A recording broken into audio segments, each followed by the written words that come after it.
Assalamualaikum warahmatullahi wabarakatuh.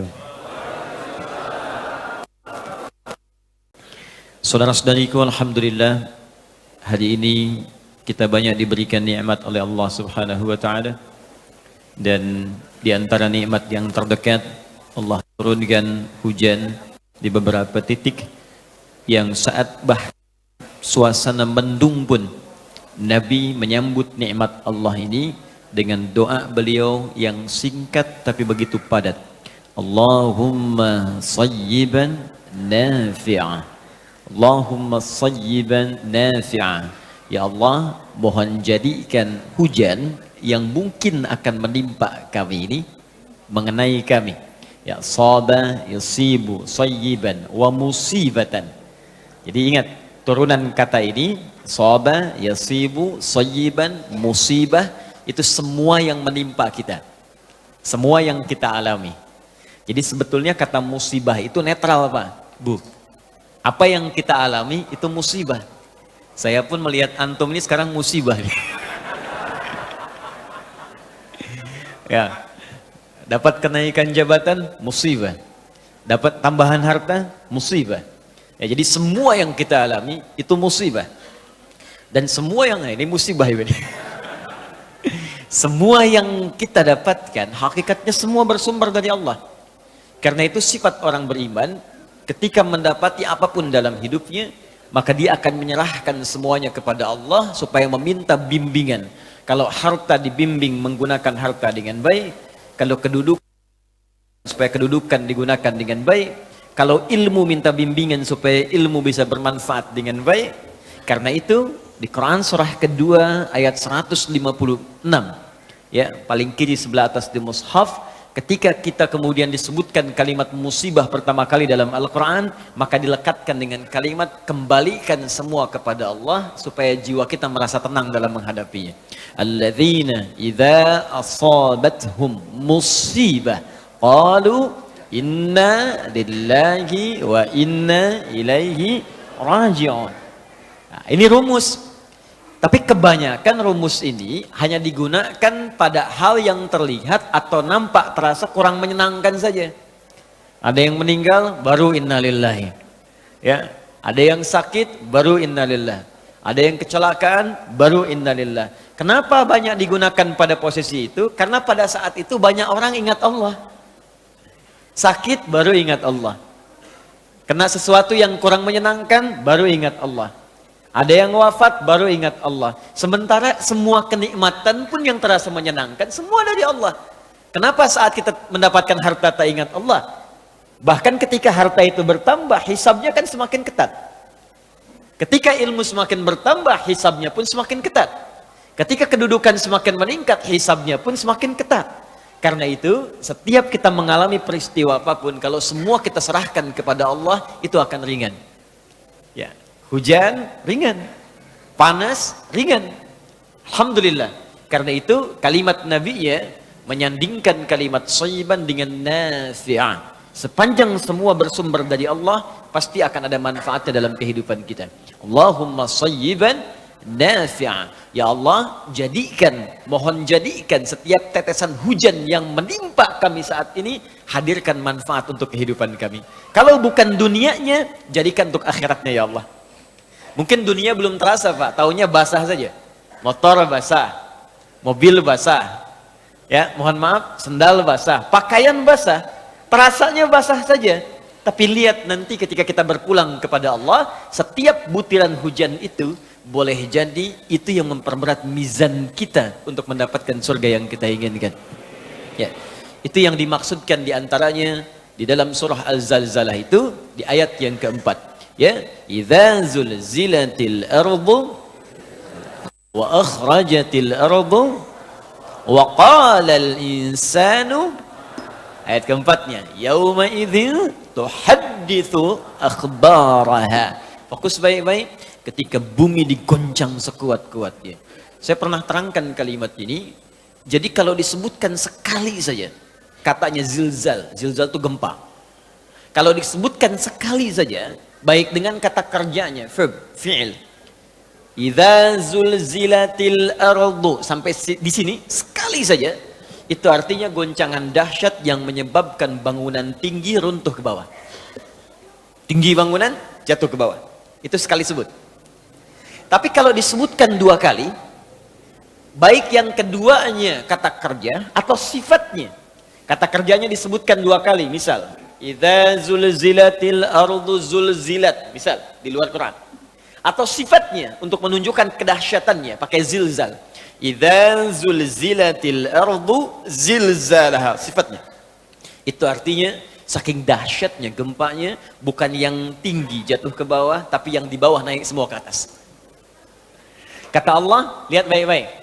Saat nanti semua orang merasakan gempa yang dahsyat pun menjadikan bangunan tinggi jatuh ke bawah dianggap biasa. Dulu kan gempa nggak biasa, Pak. Getaran kecil aja kita sudah berdoa. Astagfirullah, Allahu Akbar, ayal ini, ada gempa, astagfirullah, Allahu Akbar. Orang sudah takbir.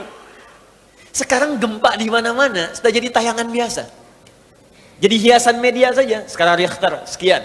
Gempa di tempat ini, sekian. Jadi informasi yang seakan-akan jadi bayangan tiap hari saja yang datang. Jadi berita saja. Kata Allah, kalau nanti gempa dahsyat pun sudah tidak dianggap, dan hanya sekedar berita lewat saja, maka aku akan turunkan satu gempa yang menjadikan bukan yang tinggi turun ke bawah, tapi yang di bawah naik ke atas semua. Karena itu ayat keduanya berkata, wa akhrajatil ardu thqalaha. Maka semua yang dikandung bumi itu naik ke atas saking dahsyatnya gempa. Baru semua manusia merasa heran. Wa qalal insanu mala. Ini ada apa ya? Kamu kemana aja kemarin? Aku kasih gunung batuk, kamu nggak sadar. Aku kasih kemudian banjir, kamu nggak sadar juga. Aku kasih kemudian tsunami, kamu belum sadar. Aku kasih likuifasi, kamu belum sadar. Sekarang aku berikan yang ini, baru kamu bertanya, ada apa ya? Ada apa ya? Kamu kemana aja, kata Allah. Di saat itulah baru kemudian Allah katakan, semua peristiwa yang kita alami, di situ setiap tempat yang kita pijak, benda yang mengenai kita akan bersaksi di hadapan Allah apa yang kita kerjakan pada saat itu. Karena itulah tadi saya katakan, perhatikan kalimatnya, yauma idzin tuhadditsu. Maka setiap yang menginjak, menempel, mengenai kita di bumi akan bersaksi kepada Allah sedang apa kita pada saat itu, saat benda-benda itu jatuh atau mengenai kita pada saat itu. Maka demi Allah saya katakan, insya Allah setiap tetesan air hujan ini ketika mengenai kita saat berangkat dari rumah, di perjalanan, bahkan sampai di sini, bahkan sebagian di luar ada yang terciprat airnya, mudah-mudahan itulah yang akan berkata di hadapan Allah saat mulut di nakhtimu ala afwahihim. Saat itulah dia akan berkata, ya Allah, saya menjadi saksi bagi si fulan di hari A, jam sekian, saat yang lain mengejar dunia dan rileks dalam urusan dunianya, ada yang liburan, ada yang refreshing, ada yang datang kemana, si fulan ini aku kenai saat dia ingin mendekat dan berubah menjadi lebih baik di hadapanmu, datang ke Nurul Hidayah untuk mengaji. Ya. Mudah-mudahan satu saat kita akan dapatkan itu semua sesuai janji Nabi di hadis riwayat Ibnu Majah nomor hadis 233, rawinya sahabat Abu Darda radhiyallahu taala anhu. Qala Rasulullah sallallahu alaihi wasallam, man salaka tariqan yaltamisu fihi ilma sahhalallahu lahu tariqan ilal jannah. Siapapun yang menempuh perjalanan menyiapkan dirinya sampai ke majelis ilmu dengan tujuan ikhlas untuk belajar. Awas, tujuannya bukan lihat ustadznya. Tujuannya bukan update status. Tujuannya ikhlas belajar walaupun sedikit yang dia dapatkan. Maka semua yang ia alami dalam perjalanannya akan Allah tuliskan lewat malaikatnya itu untuk meringankan langkah dia ke surga kelak. Itu janji Nabi dalam hadis riwayat Ibnu Majah nomor hadis 233, rawinya sahabat Abu Darda radhiyallahu taala anhu. Ini sebagai pembuka, mudah-mudahan membuat kita lebih ikhlas untuk belajar. Dan mari kita awali pelajaran kita dengan membaca Bismillahirrahmanirrahim. Hidayah dalam uraian Al-Quran dan Sunnah Rasulullah Sallallahu Alaihi Wasallam. Bapak Ibu sekalian, apa itu hidayah? Satu, sampai masjid ini pun saking pentingnya bernama Nurul Hidayah. Ustadznya Adi Hidayat. Apa itu hidayah? Satu. Kedua, apa keistimewaan hidayah? Pertama, apa maknanya hidayah? Yang kedua, apa keistimewaan hidayah? Yang ketiga, bagaimana cara kita mendapatkan hidayah itu? Tiga ini yang coba kita jawab di pertemuan pagi ini, dan mudah-mudahan bisa kita amalkan setelah pengajian ini insya Allah. Tidak cukup dengan amin, kita ngaji dulu. Hidayah setidaknya memiliki tiga makna utama. Saya ulang, setidaknya memiliki tiga makna utama. Satu, hidayah bisa berarti bimbingan Allah yang memudahkan seseorang untuk beribadah. Bimbingan Allah yang memudahkan seseorang untuk ibadah. Jadi kalau sudah mendapatkan hidayah ini, gampang, sholat gampang, enak. Bahkan sebelum waktu sholat sudah nanya, jam berapa sholatnya? Ini kan subuh baru selesai tadi. Ada orang baru subuh, udah nanya isya pak. Padahal baru subuh, isya nanti jam berapa katanya. Sebaliknya kalau jauh dari hidayah, itu agak repot tuh. Jangankan adzan, qomat pun belum tersentuh. Ujung waktu pun belum nanya. Tapi kalau masuk Ramadan, baru sahur nanya buka. Buka jam berapa, baru sahur.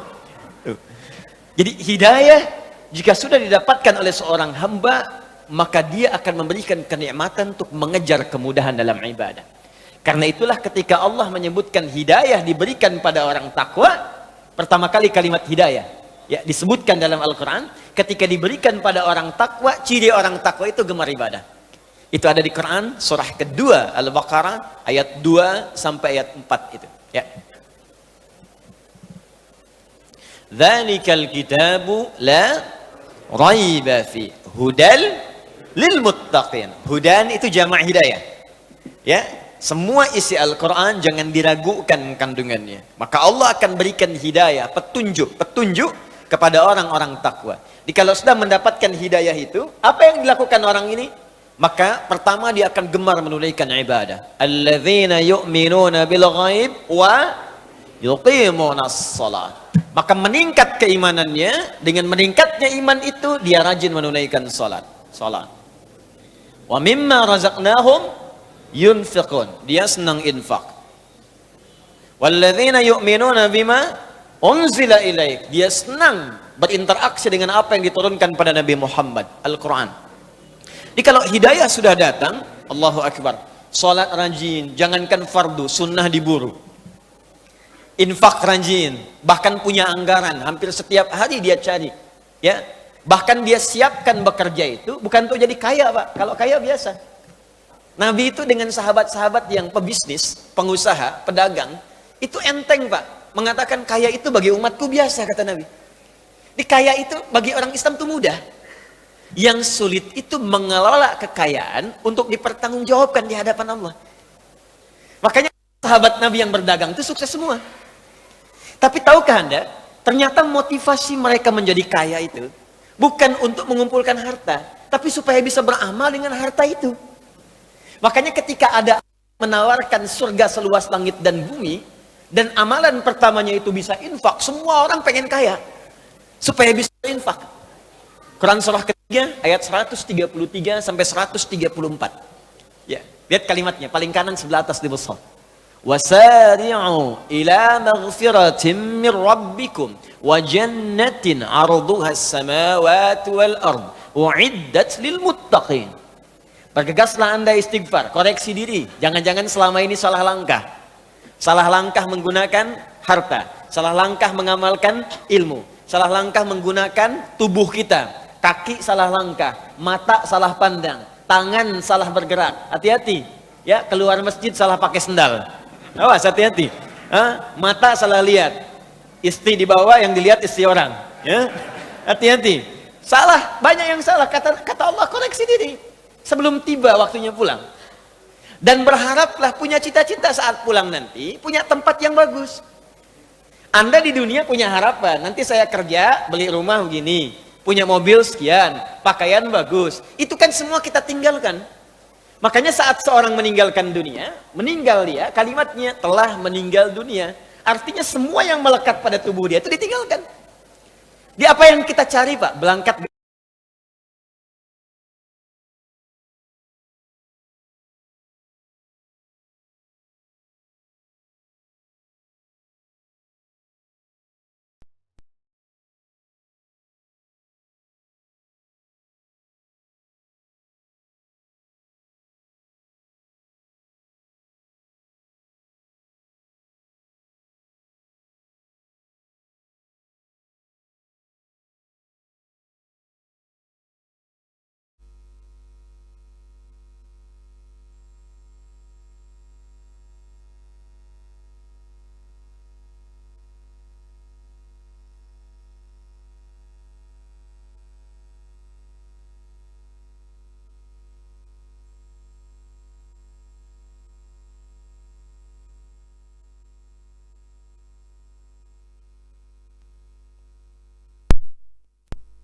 Pindah provinsi butuh bekal.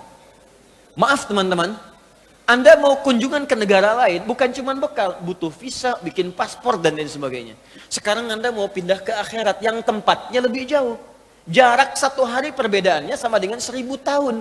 Masa kita ke sana nggak bawa bekal, kan nggak nyambung. Yang dekat saja butuh bekal, apalagi perjalanan yang jauh. Sekarang Allah balik, bekal kamu apa? Maka Allah tawarkan, kalau Anda ingin pulang, aku siapkan sebuah tempat di surga yang paling indah, yang luasnya seluas langit dan bumi. Silahkan Pak, mau maraton bebas, mau koprol silahkan, seluas langit dan bumi, nggak tahu ujungnya di mana. Lalu Anda katakan, saya pengen, ya Allah, apa amalannya? Ayat 134-nya, amalan pertama, amalan harta. Alladzina yunfiquna fis-sarai wad-dharra, yaitu orang yang gemar infak. Maka ketika ayat ini turun, sahabat tuh ngejar infak, Pak. Infak tuh kan nggak mungkin dikerjakan kalau nggak ada yang diinfakkan. Makanya ada yang berusaha untuk dagang. Supaya apa? Bisa infak. Abdurrahman bin Auf itu, sampai jadi orang paling kaya se-Madinah pada saat itu. Kapaknya terbuat dari emas, boleh jadi terkaya di dunia pada masa itu, boleh jadi. Itu apa yang paling bahagia ketika beliau dapatkan? Bukan saat hartanya ada, Pak. Tapi ketika sepertiga orang Madinah itu diinfaki oleh beliau, dibebaskan utangnya. Sepertiga orang Madinah, saya bebaskan utangnya. Abdurrahman bin Auf. Sepertiga lagi, saya utangi, saya berikan modal. Sepertiga lagi disantuni oleh beliau. Jadi semua orang Madinah dibantu oleh Abdurrahman bin Auf. Utsman bin Affan radhiyallahu taala anhu, infaknya abadi sampai sekarang. Sumur Yahudi dibeli oleh beliau. Yang tadinya setiap orang datang bayar, kata Utsman nggak usah, sekarang ambil ya kalau haus. Ada kebun kurma sekitarannya dibeli oleh Utsman, lapar ambil.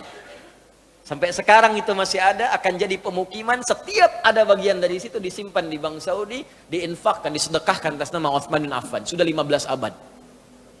Menantu Nabi, sahabat Nabi, orang yang paling dekat dengan Nabi, disebut pemalu. Bahkan malaikat Jibril datang kepada Nabi, kalau ada Utsman ikutan malu malaikat. Tuh. Masih bisa kerja untuk infak.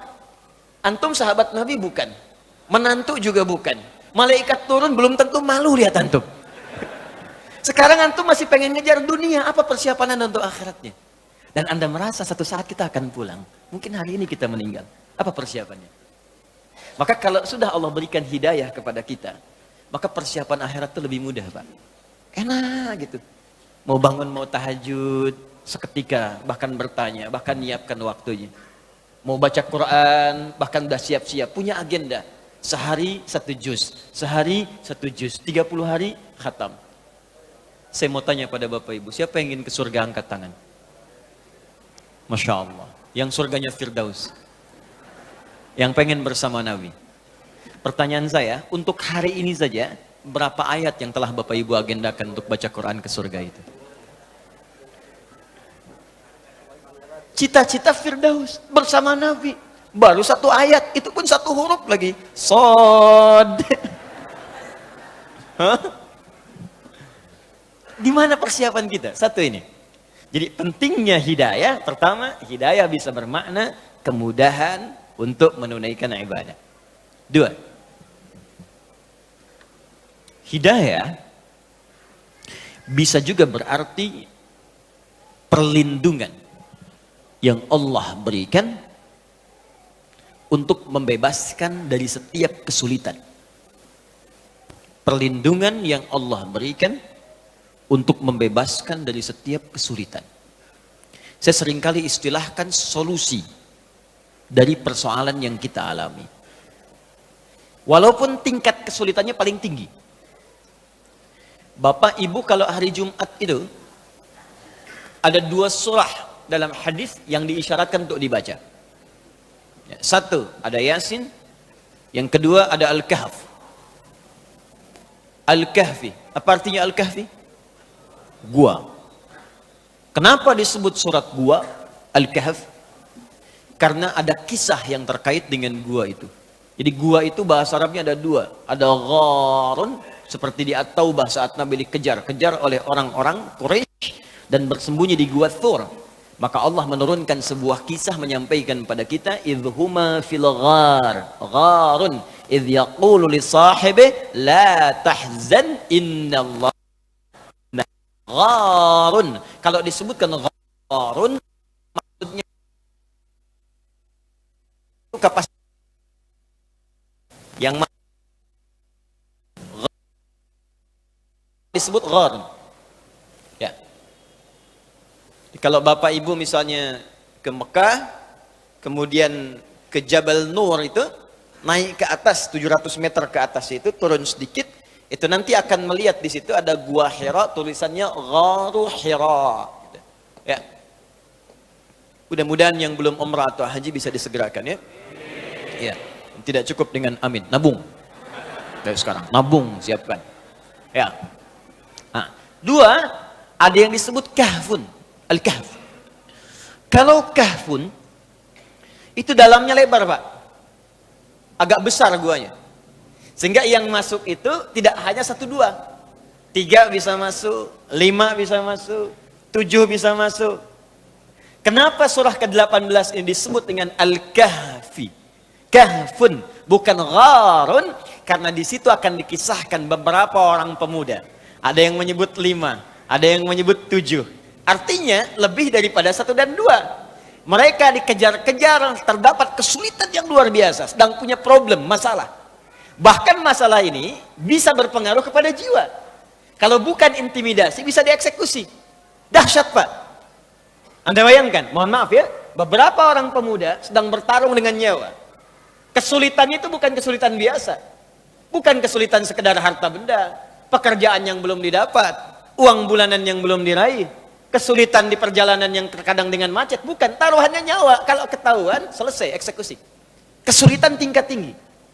Lalu mereka berlindung, datang, masuk ke dalam sebuah gua. Tapi yang paling menarik, ketika Allah memberikan perlindungan kepada mereka, apa yang disebutkan oleh Allah yang menyertai perlindungan ini? Buka di ayat ke-13-nya, di paling kiri di pertengahan, surah ke-18. Innahum fityatun amanu bi rabbihim wa zidnahum huda. Mereka itu para pemuda yang sedang mengalami kesulitan luar biasa, bahkan bertarung dengan nyawa, taruhannya eksekusi. Tapi dia beriman kepada saya, kata Allah, beriman kepada Rabbnya, yang disebutkan Rabb. Sifat rububiyahnya masuk di situ, yang merawat, melindungi, memberikan bekal, mencukupkan, memberikan kenikmatan. Ketika dia beriman kepada saya, kata Allah, zidnahum huda, aku tambahkan hudan. Jamak dari kata hidayah adalah hudan. Ketika aku berikan hudan, aku lindungi dia. Bahkan kami tautkan hati mereka, warabatna ala qulubihim.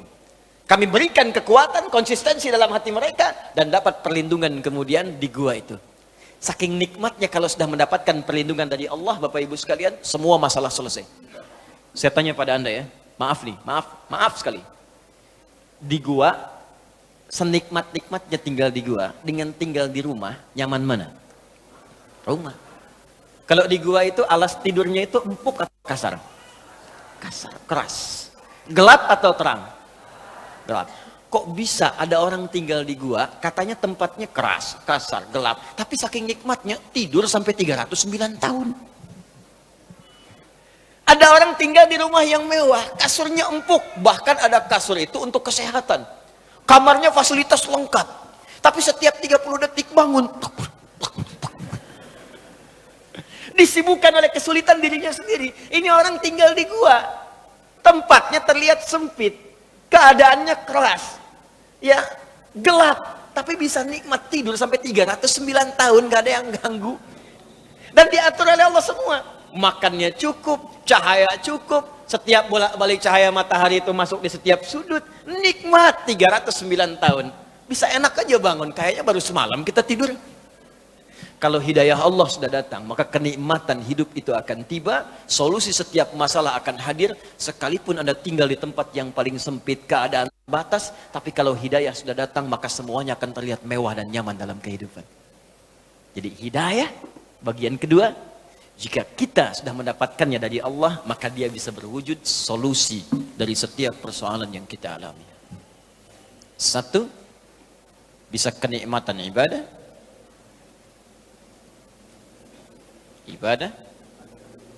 yang menghadirkan kemudahan. Dua, bisa jadi solusi dari setiap persoalan yang dialami.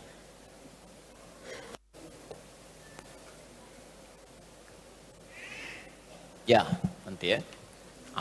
Nih. Tiga, hidayah bisa berarti jalan menuju kesuksesan dan kebahagiaan. Kalau sudah dapat hidayah, sukses, bahagia.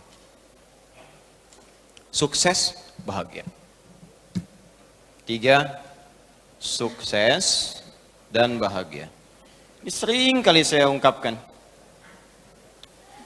Bapak Ibu, ada sukses dan bahagia, satu. Ada sukses, ada bahagia saja. Kalau sukses saja, belum tentu bahagia. Itu bahasa Arab standarnya fauz namanya. Turunannya disebutkan 29 kali dalam Al-Quran. Turunan ini bisa berarti faiz, faizah, faizin. Ya, itu artinya kalau ada yang namanya fauzi, faizah, fauz, faizin, fauzan. Orang yang diharapkan sukses dalam kehidupannya. Walaupun belum tentu bahagia. Secara bahasa. Kalau diharapkan bahagia saja, bahagia, tapi belum tentu sukses. Itu bahasa Arabnya fariha, fa, ra, dan ha. Ya, farhan, farah, itu bahagia. Jadi kalau yang diberikan nama farhan, diharapkan bahagia selama hidupnya. Walaupun belum tentu sukses. Sekarang saya tanya, pilih mana? Sukses tidak bahagia, atau bahagia tapi nggak sukses? Kaya tapi gelisah atau miskin tapi tenang? Tidak ada pilihan ketiga, jangan milih. Pilih mana? Pasti pengen yang ini. Karena itu Allah sudah mengerti isi hati kita, Allah sudah paham. Sebelum diungkapkan sudah tahu. Bahkan sebelum saya sampaikan tadi, di hatinya sudah berbisik pengen ini. Dalam bahasa Arab, sukses dan bahagia kalau disatukan itu namanya falah. Falahun. Kalau Anda beli kamus bahasa Inggris dan Arab, menemukan kalimat falah, itu terjemahannya success and happiness. Ya. Sukses dan bahagia. Ya, bahagia dan sukses, falah. Orangnya disebut muflih. Di kalau kita bekerja sudah menggenggam kesuksesan, kebahagiaan, disebut aflah namanya. Ya, saya menggenggam kesuksesan. Sudah saya genggam, gak ingin saya lepaskan. Saya bahagia. Maka tambahkan hamzah di depan awal kalimatnya, harakatnya fathah, a. Pindah ini ke sini, ini mati, sukun. Kalau sudah ada hamzah, rumusnya nanti di'illat di ilmu saraf, ini hilang alif yang ini. Maka jadi aflah.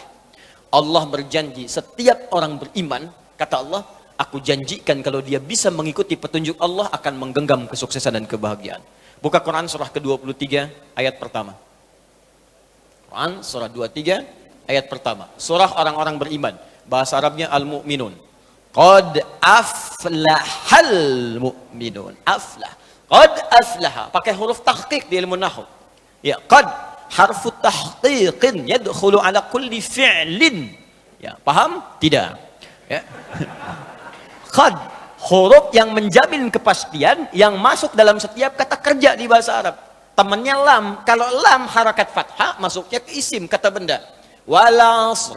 Surah 103, innal insana la fi. Qadnya nggak ada, karena di situ ada tanda-tanda kata benda. Apa itu? Fi. Di ilmu nahwu tanda kata benda min, ila, an, ala, fi, rubba, ba, kaf, lam, fi masuk di situ. Karena yang masuk kata benda maka menggunakan lam. Kalau masuk kata kerja menggunakan qad. Paham? Iya. Qad aflaha, orang beriman itu kata Allah, aku pastikan, begini cara menerjemahkannya. Aku pastikan setiap orang beriman akan menggenggam kebahagiaan dan kesuksesan dalam hidupnya. Qad aflahal mu'minun. Kalau sudah bahagia, maka dirubah langsung oleh Allah, bukan pekerjaan lagi, langsung menjadi bentuk orang, subjeknya. Maka pindahlah kemudian orang-orang bahagia ini disatukanlah dengan hidayah. Jadi kalau Anda ingin mendapatkan kebahagiaan itu, pesan kuatnya, maka ambil hidayah Allah itu. Nah, hidayah ini dalam bentuk jamak bahkan diberikan oleh Allah. Disebutkanlah di Quran, surah kedua Al-Baqarah ayat yang kelima. Orang bahagianya disebut muflih, jamaknya muflihun. Al-Baqarah ayat kelima. Ulaika ala hudam mir rabbihim wa ulaika humul muflihun. Ulaika ala hudan mir rabbihim wa ulaika humul muflihun. Bahkan pakai hum. Kalau kita ngaji hum ini di ilmu nahwu, Allah bisa mengatakan begini di luar Quran. Ulaika ala hudam mir rabbihim wa ulaikal muflihun. Bisa. Tapi ketika humnya muncul, ini bukan sekedar kata ganti atau dhamir, tapi disebut dengan taukid. Penguat. Kata Allah, perhatikan cara menerjemahkannya. Kita pakai ilmu balaghah di sini. Ulaika ala hudam mir rabbihim. Mereka itu adalah orang-orang yang terus diberikan hidayah oleh Allah. Wa ulaika humul muflihun, karena dia dapat hidayah Allah, maka aku pastikan, aku jamin kata Allah, dia akan selalu sukses dan bahagia dalam setiap kehidupannya. Dan hebatnya bukan menggunakan fauqa tapi ala. Lihat sini. Baik. Riyadhus Shalihin, ini kitab. Ya, ada 1896 hadis di kitab Riyadhus Shalihin. Kitab ketiga yang dikarang oleh Al-Imam An-Nawawi. Setelah At-Tibyan fi Adab Hamalatil Quran, yang kedua Al-Arba'in 42 hadis, yang ketiga Riyadhus Shalihin 1896 hadis. Sampai nanti ke Syarah Muslim 9 jilid. Saya katakan begini. Hadzal kitab fauqal maktab. Ya. Kitab ini sekarang di mana, Bu? Pak? Di atas meja. Sekarang di mana? Di atas meja. Nah, di bahasa Arab itu atas itu ada dua. Ada fauqa, ada ala. Ini fauqa namanya. Al-kitab fauqal maktab. Tapi kalau begini, ala namanya. Al-kitab ala al-maktab. Bedanya yang pertama hanya begini, yang kedua nempel, Pak. Melekat. Perhatikan ayat ini. Ulaika pakai fauqa atau ala? Ulaika ala hudam mir rabbihim. Ada orang-orang yang hidupnya ditempel oleh hidayah Allah. Jadi kemanapun dia beraktivitas, hidayah tempel. Tadi kan saya katakan, hidayah itu solusi. Hidayah itu kemudahan ibadah. Hidayah itu kesuksesan. Jadi apapun yang dia kerjakan, bahagia saja. Apapun yang dia lakukan, sukses. Di rumah tangga karena hidayah nempel, bahagia rumah tangga. Di kantor sukses. Di pekerjaan nyaman. Dan di ibadahnya pun luar biasa. Itu yang terjadi pada orang-orang terdahulu. Utsman kaya, Abdurrahman bin Auf kaya, Ammar bin As punya kedudukan, Muawiyah punya kedudukan, Umar jangan ditanya, Abu Bakar apalagi. Tapi tahukah Anda, di balik semua kenikmatan yang mereka rasakan itu, Al-Imam An-Nawawi menuliskan di kitab At-Tibyan fi Adab Hamalatil Quran. Kesenangan mereka, sesibuk-sibuknya Utsman, sekaya-kayanya Abdurrahman bin Auf, Tamim Ad-Dari masih sempat bangun malam setiap malam menunaikan tahajud sampai khatam Al-Quran. Inilah hidayah. Jadi hidayah saya turunkan bisa berarti satu ini kenikmatan ibadah, kedua solusi dari setiap problem yang dialami, ketiga kesuksesan dan kebahagiaan. Maknanya satu atau banyak? Jadi hidayah itu punya satu makna atau banyak makna? Banyak. Kalau banyak maka rumusnya jadikan bentuk jama', plural. Jamak dari kata hidayah adalah hudan namanya. Ya, hidayah Jamaknya hudan. Karena itulah dalam Al-Quran, kata hidayah ini sering berbentuk jamak. Seringkali menggunakan kata hudan. Hudan, hudan, hudan, hudan. Kenapa diberikan bentuk jamak? Ingin memberikan gambaran kepada kita, kalau Anda dekat dengan Allah, mendapatkan bimbingan Allah, bukan cuma satu yang ingin aku berikan, semuanya aku berikan. Di Allah tidak ingin ada orang nikmat ibadah, tapi miskin, fakir saja. Ada orang kaya, tapi ibadah susah. Ini Pak, ini masjid nih Pak. Sini. Ini ada rumah orang di sini, jaraknya cuma 5 meter. Ini speaker masjid ke rumah dia begini. Ada orang sekilo di sini, yang ini nggak punya apa-apa, sepeda pun nggak pernah mimpi. Setiap ke masjid jalan kaki Pak. Ini sepeda ada, motor ada, mobil banyak tuh. Ya koleksinya banyak, jarak cuma 5 meter. Speaker masjid ke sini, kayaknya luar biasa. Tapi untuk melangkah ke masjid sulitnya luar biasa. Dan Allah tidak inginkan itu.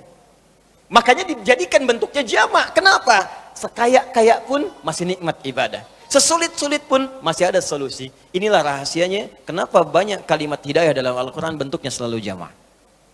Paham sampai sini? Nah, sekarang kalau Allah sudah tawarkan semua kenikmatan dan keistimewaan privilege ini, maka siapa di antara kita yang tidak menginginkannya? Hanya orang kurang sehat yang tidak ingin mendapat hidayah Allah Subhanahu wa taala. Hanya orang yang mungkin, mohon maaf, kurang cerdas yang tidak menginginkan hudan dari Allah Subhanahu wa taala. Ketika kita memiliki harapan-harapan apa yang ingin kita dapatkan semuanya itu, maka Allah ternyata sudah menurunkan bimbingan-bimbingan untuk meraih apa yang kita harapkan itu. Jelas sampai sini? Baik. Maka dari itu, pertanyaan pertama sudah terjawab, apa makna hidayah? Pertanyaan kedua pun sudah terjawab, ya, apa manfaat dari hidayah? Sekarang kita masuk ke bagian yang ketiga. Bagaimana cara kita mendapatkan hidayah itu? Apakah harus mencari setiap orang yang namanya hidayah? Ambil. Atau ada tips dalam Al-Quran yang bisa kita ikuti? Baik.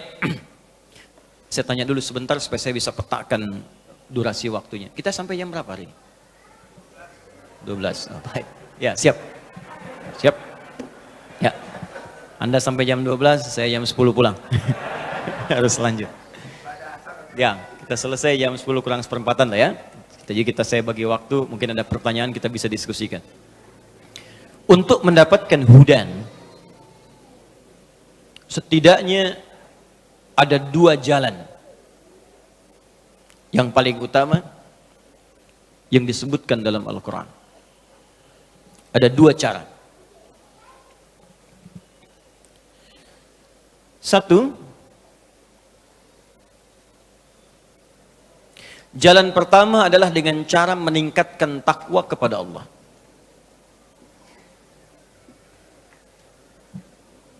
Pertama, mencoba untuk meningkatkan takwa kepada Allah. Bentuknya lebih banyak disebutkan dalam bentuk ibadah ritual. Ibadah ritual. Persamaannya begini Pak, Bu.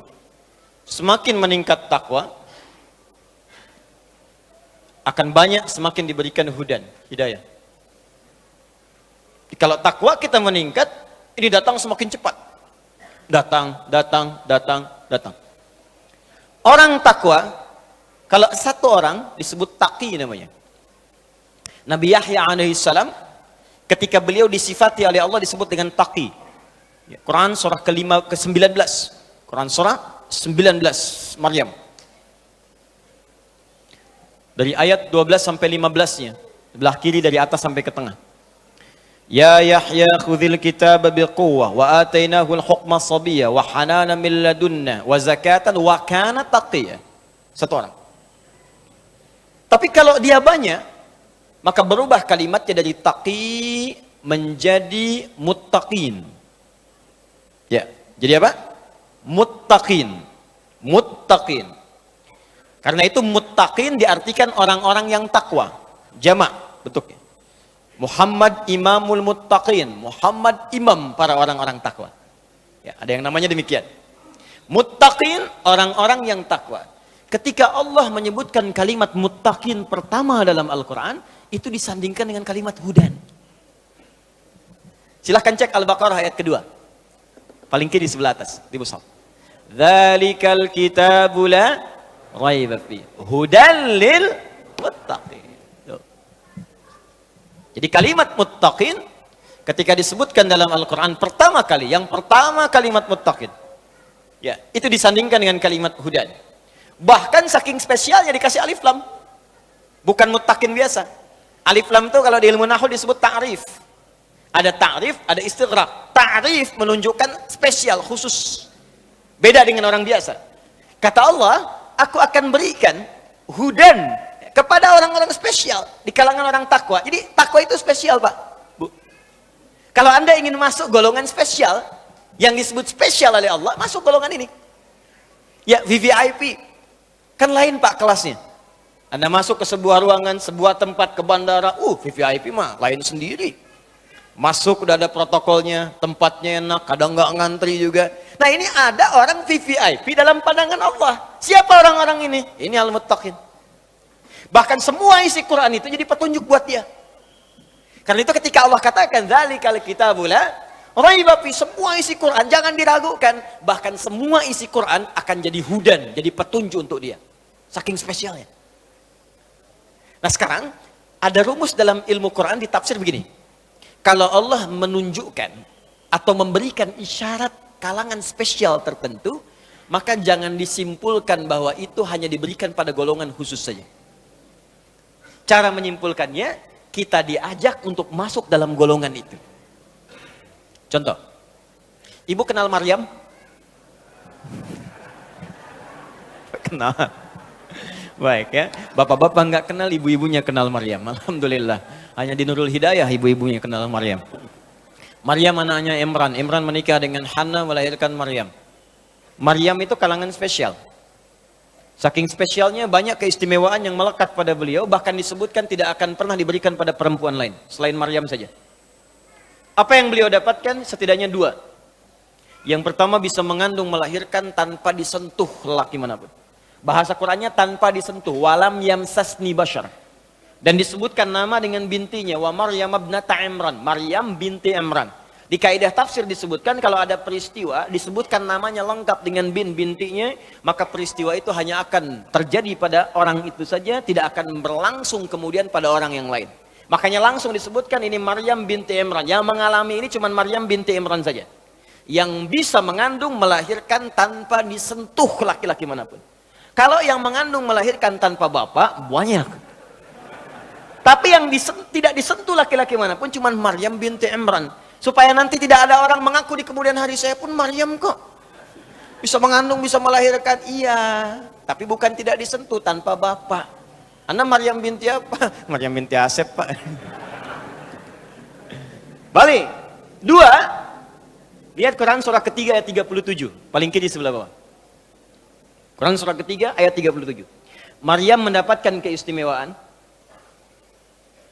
Allahu Akbar. Semua rizkinya langsung Allah yang turunkan. Hadir tanpa banyak ikhtiar-ikhtiar dari manusia-manusia sekitarannya. Itu Maryam punya mihrab, Bu. Ibadah di situ. Memang orang tuanya ingin khususkan anaknya ini yang satu ahli ibadah. Ini tips, Pak, buat kita, Bu. Saya sering katakan kalimat ini. Di semua keluarga besar kita, mesti ada yang jadi kebanggaan untuk di akhirat nanti. Siapkan. Jangan cuma dunia. Kalau dunia udah banyak, Pak. Bahkan perlombaannya sekarang nggak kurang menarik. Saking banyaknya orang. Jangankan orang beriman. Kalau jadi juara matematika, yang belum beriman pun bisa. Kalau cuma dapat Nobel, yang belum beriman juga banyak. Kalau cuma jadi orang kaya, yang belum beriman juga bisa. Tapi ada perlombaan yang tidak semua orang bisa mendapatinya. Perlombaan untuk bisa mendapatkan status terhormat saat kembali kepada Allah Subhanahu wa Ta'ala. Kesiapan oleh kita. Imran ini bukan nabi, Pak. Bukan rasul. Hannah kalangan biasa. Tapi dia berpikir kita mesti punya kebanggaan di hadapan Allah. Saat pulang nanti siapa yang kita banggakan? Ya sudah, sejak dalam kandungan, sudah ini saja nih. Anak saya, kalau kita lahir anak kita pas sekarang, kita siapkan untuk jadi kebanggaan di hadapan Allah. Makanya di ayat 35-nya itu, sejak mengandung sudah bernadar. Idh qalat imra'atu Imran, Rabbi inni nadhartu laka ma fi batni muharrara fataqabbal minni. Ya Allah, aku bernazar anak yang kukandung sekarang ini aku siapkan untuk berkhidmat kepadamu saja. Aku ingin punya kebanggaan di akhirat nanti ya Allah. Ada yang memberikan mahkota ke kepalaku. Ada yang jadi kebanggaan dengan izin memberikan syafaat kepada kami orang tuanya. Ini ayat ajakan kepada kita Pak Ibu, setidaknya di keluarga besar kita itu mungkin ada satu jadikan ahli akhirat. Ya, jadikan dia ahli Quran.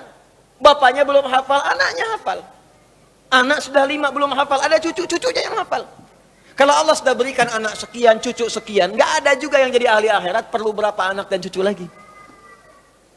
Anda boleh jadi belum hafal hadis, anaknya jadikan. Kalau perlu jadi dokter yang hafal Quran, insinyur yang hafal Quran, polisi yang hafal Quran, tentara yang hafal Quran, gubernur hafal Quran, presiden hafal Quran, jadikan. Silahkan raih dunia kita dengan ridha Allah, dengan kemuliaan akhirat yang dijanjikan. Dapatkan itu. Nah, kalau kita sudah siapkan itu, Allah akan permudah. Apa di antara kemudahannya? Rizkinya Allah siapkan. Jadi kitanya nggak susah. Demi Allah saya katakan, kalau ini rumus diikuti oleh kita, itu dimudahkan oleh Allah. Dunianya sukses, akhiratnya dapat. Apa jadinya? Lihat ayat 37-nya. Fataqabbalaha rabbuha biqabulin hasanin wa ambataha nabatan hasana wa kaffalaha Zakaria. Kullama dakhala 'alaiha Zakaria al-mihrab wajada 'indaha rizqa. Ketika orang tua berikhtiar dengan benar, dia siapkan anaknya untuk benar-benar fokus menaati semua ketentuan Allah, didekati Allah, diberikan nama yang baik, diambil guru yang baik dan soleh untuk mengajarkannya, pintar dan soleh, ditempatkan di lingkungan yang mendekatkan dia dengan Allah. Kalau konteks kita sekarang, carikan pesantren yang bagus, sekolah yang mendekatkan dengan Allah, cari guru-guru yang soleh bukan sekedar pintar. Yang pintar banyak sekarang, yang baik itu yang kurang. Yang cerdas banyak, yang soleh yang dibutuhkan sekarang. Kata Quran, cari yang soleh dan pintar. Cari tempat belajar yang bagus, cari lingkungan yang bagus. Kalau itu sudah didapatkan, fataqabbalaha rabbuha, aku terima kata Allah. Kalau Allah sudah terima, wa ambataha nabatan hasana, biar aku yang selanjutnya menanggung semua keperluan-keperluan dia. Allah yang selesaikan semua. Karena itu setiap Nabi Zakaria datang memberikan kebutuhan Maryam, itu Imran, Bapak Ibu sekalian, meminta bantuan kepada saudaranya. Ya, Zakaria itu masih kolega. Nabi Zakaria nabi. Setiap dibawakan kebutuhannya untuk diajarkan Maryam itu, kullama dakhala 'alaiha Zakaria al-mihrab wajada 'indaha rizqa. Sudah ada semua kebutuhannya di situ. Kalimatnya umum, rizqa. Pakaian ada, makanan ada, buah-buahan ada, segala ada. Kullama, setiap kali masuk, bukan sekali dua kali masuk. Nabi Zakaria nanya, ngetes kepada Maryam. Ya Maryamu, anna laki hadza? Maryam, dari mana semua ini? Kan paman yang antarkan. Kan paman yang siapkan, karena papa mintakan. Tapi setiap saya masuk sudah ada, dari mana semua ini? Ketika hidayah Allah datang, dan dididik, dilatih dari sejak kecil untuk mendekat kepada Allah, maka semua yang keluar di lisannya Allah, Allah, Allah, Allah. Qalat huwa min indillah. Maryam menjawab, semua dari Allah. Kalau anak kecil dari kecil itu, didekatkan kalimat Allah, tasbih, tahmid, istighfar yang baik-baik, itu keluar Allah. Keluarnya kalimat thayyibah. Kepleset astagfirullah, otomatis tuh. Ya, mau makan langsung doa, naik kendaraan langsung doa. Dari kecil diperkenalkan seperti itu, Pak. Ada setahun lalu kurang lebih itu ada anak kecil tuh yang mau disuntik di rumah sakit tuh. Ya, karena dia dekat dengan kalimat-kalimat itu, begitu mau disuntik, astagfirullah, ampuni aku ya Allah, ampuni aku ya Allah. Anak kecil mau disuntik. Hah? Orang dewasa berbuat salah, nggak kenal istighfar. Anak kecil disuntik sudah istighfar. Tapi kalau didekatkan dengan ya, keduniaan semata, yang dunia yang dikejar. Yang mau disuntik, otayo, otayo. Ada, habis semua lah. Ada mau sholat, masih main TikTok. Ada. La haula wala quwwata illa billah. Boleh. Nah, syahidnya, ya esensi dari pernyataannya, bukan sekedar yang ini, teruskan. Innallaha yarzuqu man yasha bighairi hisab. Paman, seperti paman ketahui, Allah akan memberikan rizki tanpa batas pada siapa yang dikehendaki. Maryam tidak mengatakan, saya ini dikehendaki Allah. Tapi Maryam ingin katakan, mari kita masuk dalam golongan yang dikehendaki oleh Allah. Maka pamannya langsung mengambil kalimat itu, langsung menyimpulkan, kalau saya mengerjakan seperti yang Maryam kerjakan, tentulah saya pun akan diberikan oleh Allah rizki bahkan tanpa batas. Seperti yang Maryam dapatkan. Rizki itu bukan cuma makanan, bukan cuma pakaian, ketenangan rizki. keturunan rizki. Nabi Zakaria tenang sudah, makanan cukup, pakaian ada, yang belum ada keturunan. Bahkan medis memvonis sudah tidak mungkin dapat keturunan. Karena istrinya, maaf ibu, divonis monopos dan mandul, nggak mungkin punya keturunan. Tapi karena kalimat tadi, Allah tidak punya batas dalam pemberian. Apa yang Maryam kerjakan yang belum Nabi Zakaria pernah dapatkan adalah ibadah di mihrabnya itu. Makanya Nabi Zakaria langsung beribadah di mihrab itu, menunaikan sholat. Saat sholat di mihrab dikerjakan itu berdoa. Doanya diabadikan di Quran surah 3 ayat 38 sampai 39. Ya, hunalika da'a Zakaria rabbah. Tanpa menunggu waktu yang lama, Nabi Zakaria langsung kerjakan. Lihat, ini yang nanti mau saya ajarkan. Tanpa menunggu waktu yang lama, seketika dikerjakan di mihrab itu. Apa yang beliau kerjakan? Beliau tunaikan salat, berdoa kepada Allah. Qala rabbi habli min ladunka dzurriyyatan thayyibah. Ya Allah, engkau punya sifat Wahhab, pemberi tanpa batas. Orang mengatakan aku punya keterbatasan. Orang mengatakan istriku tak mungkin bisa mengandung. Maka ketika orang katakan mustahil, aku memohon kepadamu yang tidak punya batas dalam pemberian. Innaka sami'ud du'a. Aku yakinkan ya Allah. Aku saksikan engkau yang maha mendengar doa. Kalau kepada yang maha mendengar doa saja tidak dijawab, kepada siapa lagi aku mesti minta. Anda tahu apa yang terjadi? Beliau sedang sholat, masih berdiri dalam sholatnya, belum selesai sholatnya. Baru selesai baca doanya. Saking cepatnya jawaban Allah, tidak menunggu selesai sholat. Begitu selesai berdoa, langsung turun malaikat. Ayat 39-nya. Fanadatul malaikatu wa huwa qaimun yusalli fil mihrab. Seketika turun malaikat, sedangkan beliau belum selesai sholatnya. Baru selesai doa, masih berdiri dalam sholatnya. Annallaha yubashshiruka bi Yahya. Allah kasih kabar, istrimu akan mengandung, bahkan namanya langsung diberikan oleh Allah Yahya. Artinya hidup. Yang kata orang mustahil, lahir dari rahim seorang perempuan yang monofos dan mandul, bayi yang hidup, kata Allah nggak ada yang mustahil bagiku, lahir dan jadi dia. Namanya Yahya. Syahidnya, yang penting bagi kita, fokus. Ketika ada tawaran dari Allah, maka cepat ambil. Nabi Zakaria dapat isyarat dari Maryam, seketika diambil. Maka Allah memberikan isyarat di sini. Siapa yang mau jadi golongan spesial ini? Siapa yang ingin masuk dalam golongan muttaqin? Yang mendapatkan hudan, dapat segala kenikmatan ini, kenikmatan ibadah, solusi persoalan, sukses dan bahagia. Ketika Allah menawarkan dan memberikan isyarat dalam kalimat al-muttaqin, maka rumus Qur'annya cepat ambil ini, cepat dapatkan. Setiap ada peluang, cepat raih. Nah ini sekarang persoalan kita sekarang, ketika Allah meminta kita cepat mendapatkan itu, ada banyak orang yang menjauhinya. Katanya ingin kaya, dikasih jalan kaya, nggak diambil. Katanya ingin bebas dari masalah, diberikan solusi, nggak dikerjakan. Katanya ingin tenang, diberikan jalan ketenangan, tidak ditempuh. Atas mau kamu apa, Joni? Oke, nah sekarang jalannya sudah ada, muttaqin. Pertanyaan siapa muttaqin itu?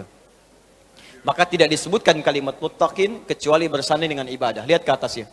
Takwa, persamanya ibadah. Maka ketika Allah menyebutkan kalimat muttaqin pertama di ayat ini, dilanjutkanlah di ayat ketiga dan keempatnya. Perhatikan kalimatnya. Ayat ketiganya, alladzina yu'minuna bil ghaib wa yuqimunas. Salat itu bukankah ibadah ritual? Orang takwa itu dia beriman. Dia tingkatkan imannya dengan mengerjakan amalan. Apa amalan pertama orang takwa? Salat. Pak, Bu. Salat. Ini poinnya. Silahkan Anda cek. Makanya semua Nabi sholat, Pak.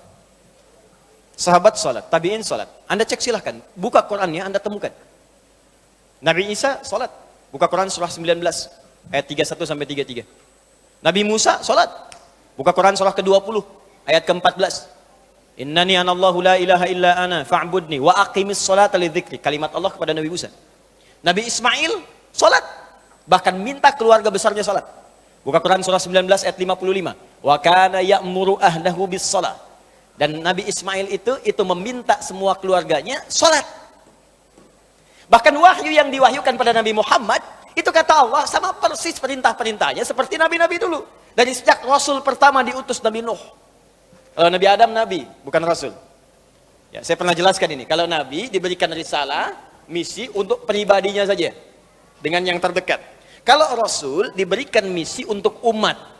Kenapa Nabi Adam bukan Rasul tapi Nabi? Karena saat Nabi Adam turun, umat belum ada.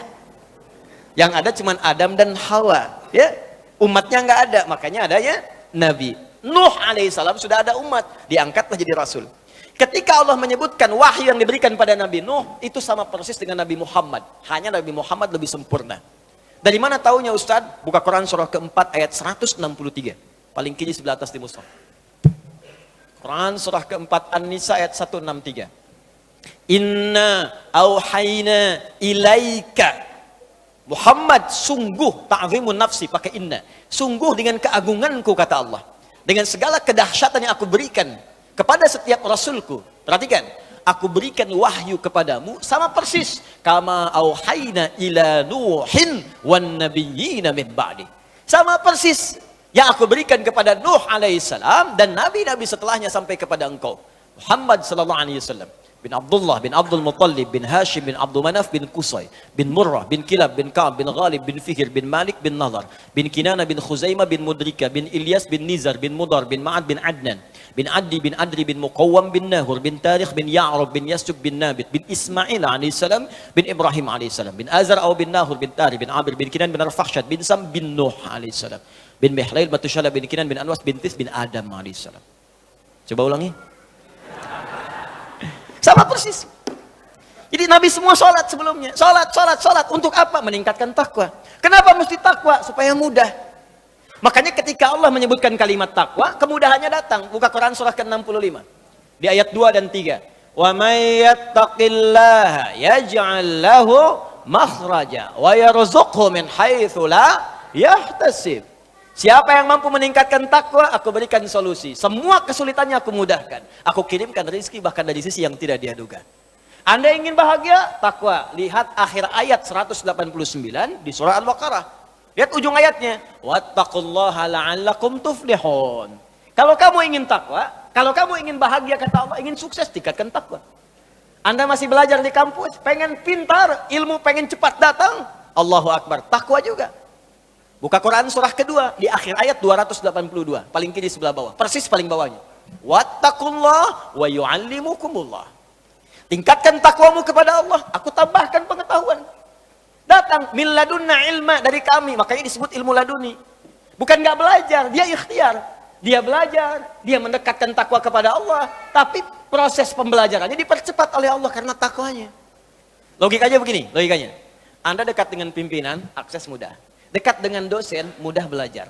Ya, dekat dengan orang-orang berpengaruh, dapat bagian kemudahannya. Anda dekat dengan Allah, apa yang tidak mudah bagi Allah? Bukankah Allah Razzaq, pemilik rezeki?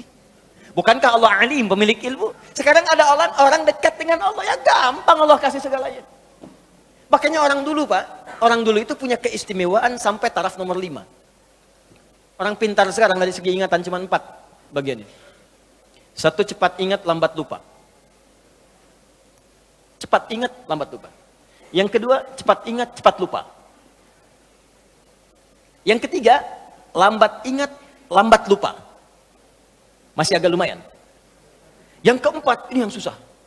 Lambat ingat, cepat lupa. Ingatnya lambat. Saya udah nangis sejam lebih nih. Paham? Belum. Begitu paham, keluar masjid lupa.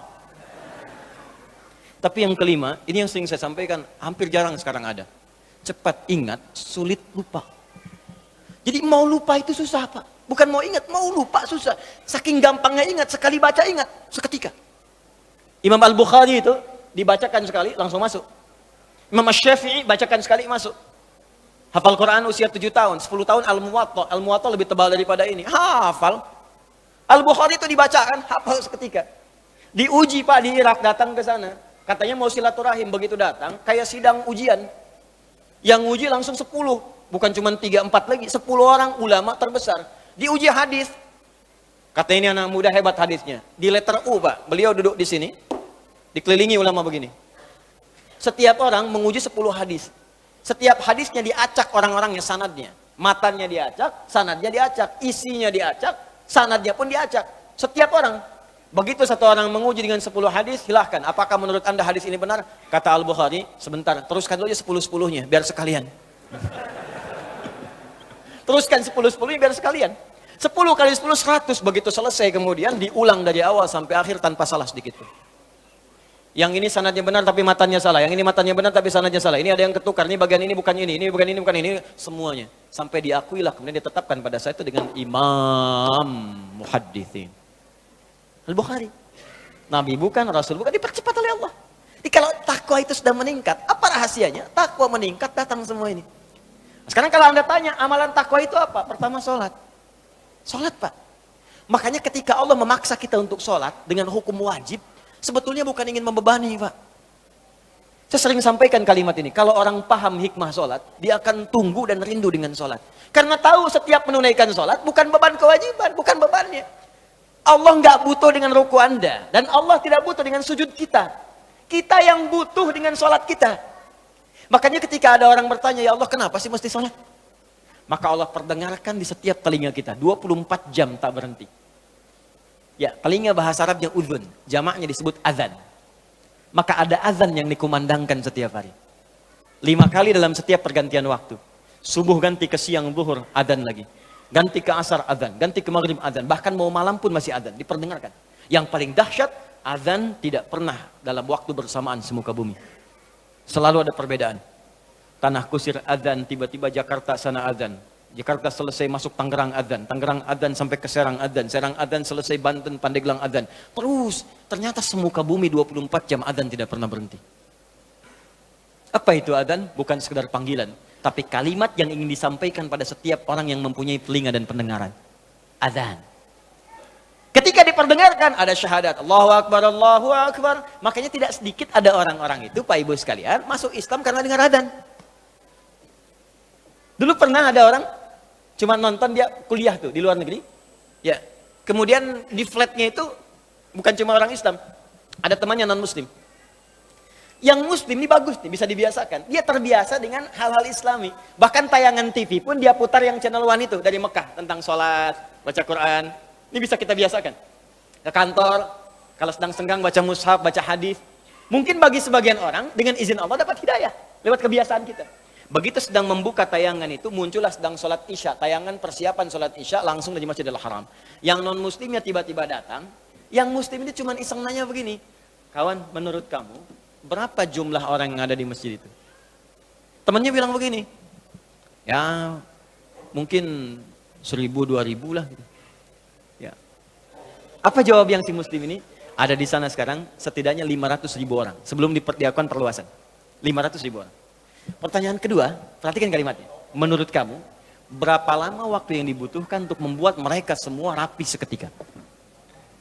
Dia berpikir sejenak, kemudian dia jawab. Mungkin seminggu 2 minggu kayak. Seminggu 2 minggu, sepekan 2 pekan. Kata si muslim ini, aku akan tunjukkan kepadamu, tidak sampai 5 menit semuanya akan rapi dan baris. Kata yang kawan tadi, mustahil, gak bisa itu. Tadi kan, rasionalitasnya jalan. Ketika rasio sudah mulai jalan, maka mudah bagi Allah memberikan hidayah dan hikmah kepada jiwanya. Maka seketika, kata temannya yang muslim, sekarang coba lihat. Begitu qamat Allahu Akbar, Allahu Akbar. Wah sudah, yang tawaf berhenti semua. Yang tadinya duduk berdiri semua, siap. Bingung temannya, jangan dulu jangan dulu bingung, lihat dulu nih. Begitu sudah imam yang mengatakan, istau, istaqimu. Wah semua rapi. Saat takbir, Allahu Akbar, semua angkat tangan takbir. Maka apa respon yang non muslim ini? Dia katakan kepada yang muslim, tolong tunjukkan kepadaku bagaimana caranya masuk Islam. Karena ini bukan agama buatan manusia. Hidayah. Ada orang nonton sholat isya, masuk Islam. Ada orang sudah Islam, gak mau sholat isya. Orang udah komat nunggu dekat subuh. Jadi bisa jadi asbab hidayah. Dan yang paling menarik begini Pak, kadang dalam keseharian, kenapa cuma Anda yang dengar azan? Kenapa Anda yang lihat, Anda pulang kerja, bisa kan lewat jalan lain. Tapi kenapa Anda bisa melewati orang sholat? Kok bisa melihat orang ke masjid? Kok tiba-tiba lewat ke tempat masjid yang sedang azan? Itu kan hidayah. Sebetulnya Allah sedang jemput kita. Ketika Anda bertanya, kenapa kami sholat ya Allah? Dijawab lagi di suara azan. Hayya 'alas shalah. Kenapa sholat ya Allah? Teruskan. Hayya 'alal falah. Tuh, falah. Sukses dan bahagia. Ketika engkau bertanya, kenapa kami mesti sholat? Aku jawab, kata Allah, suara muadzin tuh. 24 jam aku perdengarkan padamu. Tanpa putus. Supaya kamu bahagia. Supaya kamu senang. Supaya kamu lancar. Supaya kamu nggak punya masalah. 24 jam. Kalau sekali diingatkan, belum sadar, mungkin wajar. 24 jam diingatkan, nggak sadar-sadar. Anda manusia bukan? 24 jam. Datang terus, kedengaran terus. Nggak sadar juga. Perlu apa lagi? Di sekarang yang salah siapa? Jangan lagi Anda salahkan Allah, ya Allah, kenapa saya mesti begini? Why me ya Allah? Why not, kata Allah. Kamu saya kasih nggak diambil-ambil. Makanya kalau kita sadar, cara berpikirnya begini, sholat membuat kita bahagia, maka semua orang akan menunggu waktu sholat. Karena itu ketika Anda punya masalah, kalimat sholat itu ketika disebutkan di Quran, bersanding dengan solusi. Quran surah kedua ayat 45. Wasta'inu bis-sabri was. Kalau engkau punya masalah, kata Allah, maka minta kepadaku. Sabar terima masalahnya, karena semua orang punya masalah. Bukan Anda saja, kata orang, semua orang hidup punya masalah. Perhatikan Quran surah kedua ayat 155. Walanabluwannakum bisyai. Semua orang yang hidup, kata Allah, aku akan uji dengan persoalan. Diuji dengan masalah. Masalah ini aku turunkan, bukan ingin membuat hidupnya bermasalah. Perhatikan bahasa Qurannya. Tapi ingin meningkatkan kualitas hidupnya. Sebab kalau hidup nggak ada ujian, kualitasnya nggak meningkat. Anak SD itu masuk SMP kalau sudah lewat ujian. Harus diuji supaya kadar keilmuannya bisa diketahui layak untuk masuk SMP. Kalau nggak ada ujian, nggak ketahuan peningkatan ilmunya. SMP ke SMA ada ujian. Jadi kalau tahap yang sederhana saja ada ujian, apalagi hidup yang begitu kompleks, pasti ada ujian. Di cara berpikirnya jangan salah. Ketika sedang punya masalah, sesungguhnya Allah sedang akan meningkatkan kualitas hidup kita. Semakin tinggi ujian, artinya kita akan semakin meningkat dengan kuat. Karena orang besar itu nggak akan diuji dengan ujian kecil. La yukallifullahu nafsan illa. Jadi kalau Anda hadir sekarang di pengajian ini, sedang punya masalah berat rasanya, maka berbahagialah. Artinya Anda akan diangkat setinggi-tingginya oleh Allah, karena ujian yang diturunkan, ujian yang disetarakan dengan kemampuan Anda. Itu poinnya. Nggak ada orang hidup nggak punya masalah. Apa dikira Ustadz gak punya masalah? Lebih banyak daripada jamaah. Tuh masalah antum tuh. Saya jawab juga. Di hidup bersanding dengan masalah. Persamaan terbaliknya, orang yang tidak ingin punya masalah artinya tidak ingin hidup. Siapa yang tidak ingin punya masalah? Angkat tangan. Selesai. Nah sekarang kata Allah, kalau sedang punya masalah, minta kepada saya solusinya. Supaya dipermudah. Lewat apa ya Allah? Wassalah, datang. Kalau Anda masih nggak mau sholat, ditanyakan imannya oleh Allah. Makanya kalimat ini disebutkan sekali lagi untuk menguatkan di ayat 153. Dipanggil kalimat imannya. Seakan-akan begini bahasanya. Kamu ini punya iman apa enggak sih? Kalau nggak punya iman kamu apa? Ya karena nggak ada iman. Sekarang kamu masih mengaku beriman, tapi saya panggil sholat nggak datang. Karena itu di ayat 153, paling kanan sebelah bawah, itu kalimatnya berubah dengan disebutkan kata iman di depannya. Ya ayyuhalladzina amanu. Hei semua orang beriman, mana imanmu? Ista'inu bis-sabri was-shalah. Kalau kalian punya masalah, kata Allah, sekali lagi datang. Lewat sholat minta kepadaku. Makanya kalimat ista'in dirubah menjadi kalimat permintaan. Berubah jadi nasta'in. Saya tanya pada Anda, apakah kita mengucapkan kalimat nasta'in dalam setiap sholat? Berapa kali kita ucapkan dalam sehari? 17 kali. Iyyaka na'budu wa iyyaka nas. Hadis qudsinya mengatakan, ketika seorang ibadah benar bacanya, membaca kalimat itu, benar salatnya, sampai di kalimat itu, maka jawaban hadis qudsinya, hadza baini wa baina 'abdi wa li 'abdi ma sa'al. Ini perjanjian antara aku dengan hambaku, maka apapun yang hambaku minta sampai di sini, aku akan kabulkan selama itu dia butuhkan. Nah, sekarang kita masuk kepada kurikulumnya. Pelan-pelan, kita masih sampai jam 12 kan, tenang aja. Sekarang praktek.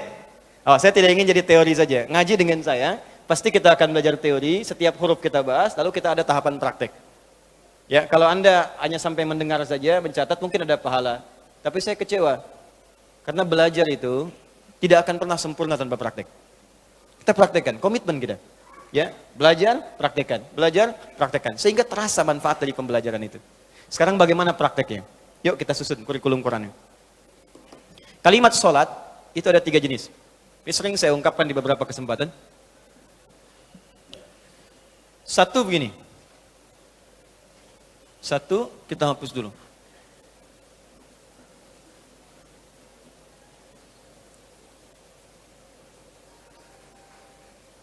Alhamdulillah. Berikan hidayah ya Allah. Satu, datang sendiri, angkat sendiri, nulis sendiri, ngapus sendiri, bawa kameramen sendiri. Ya, udah, kau.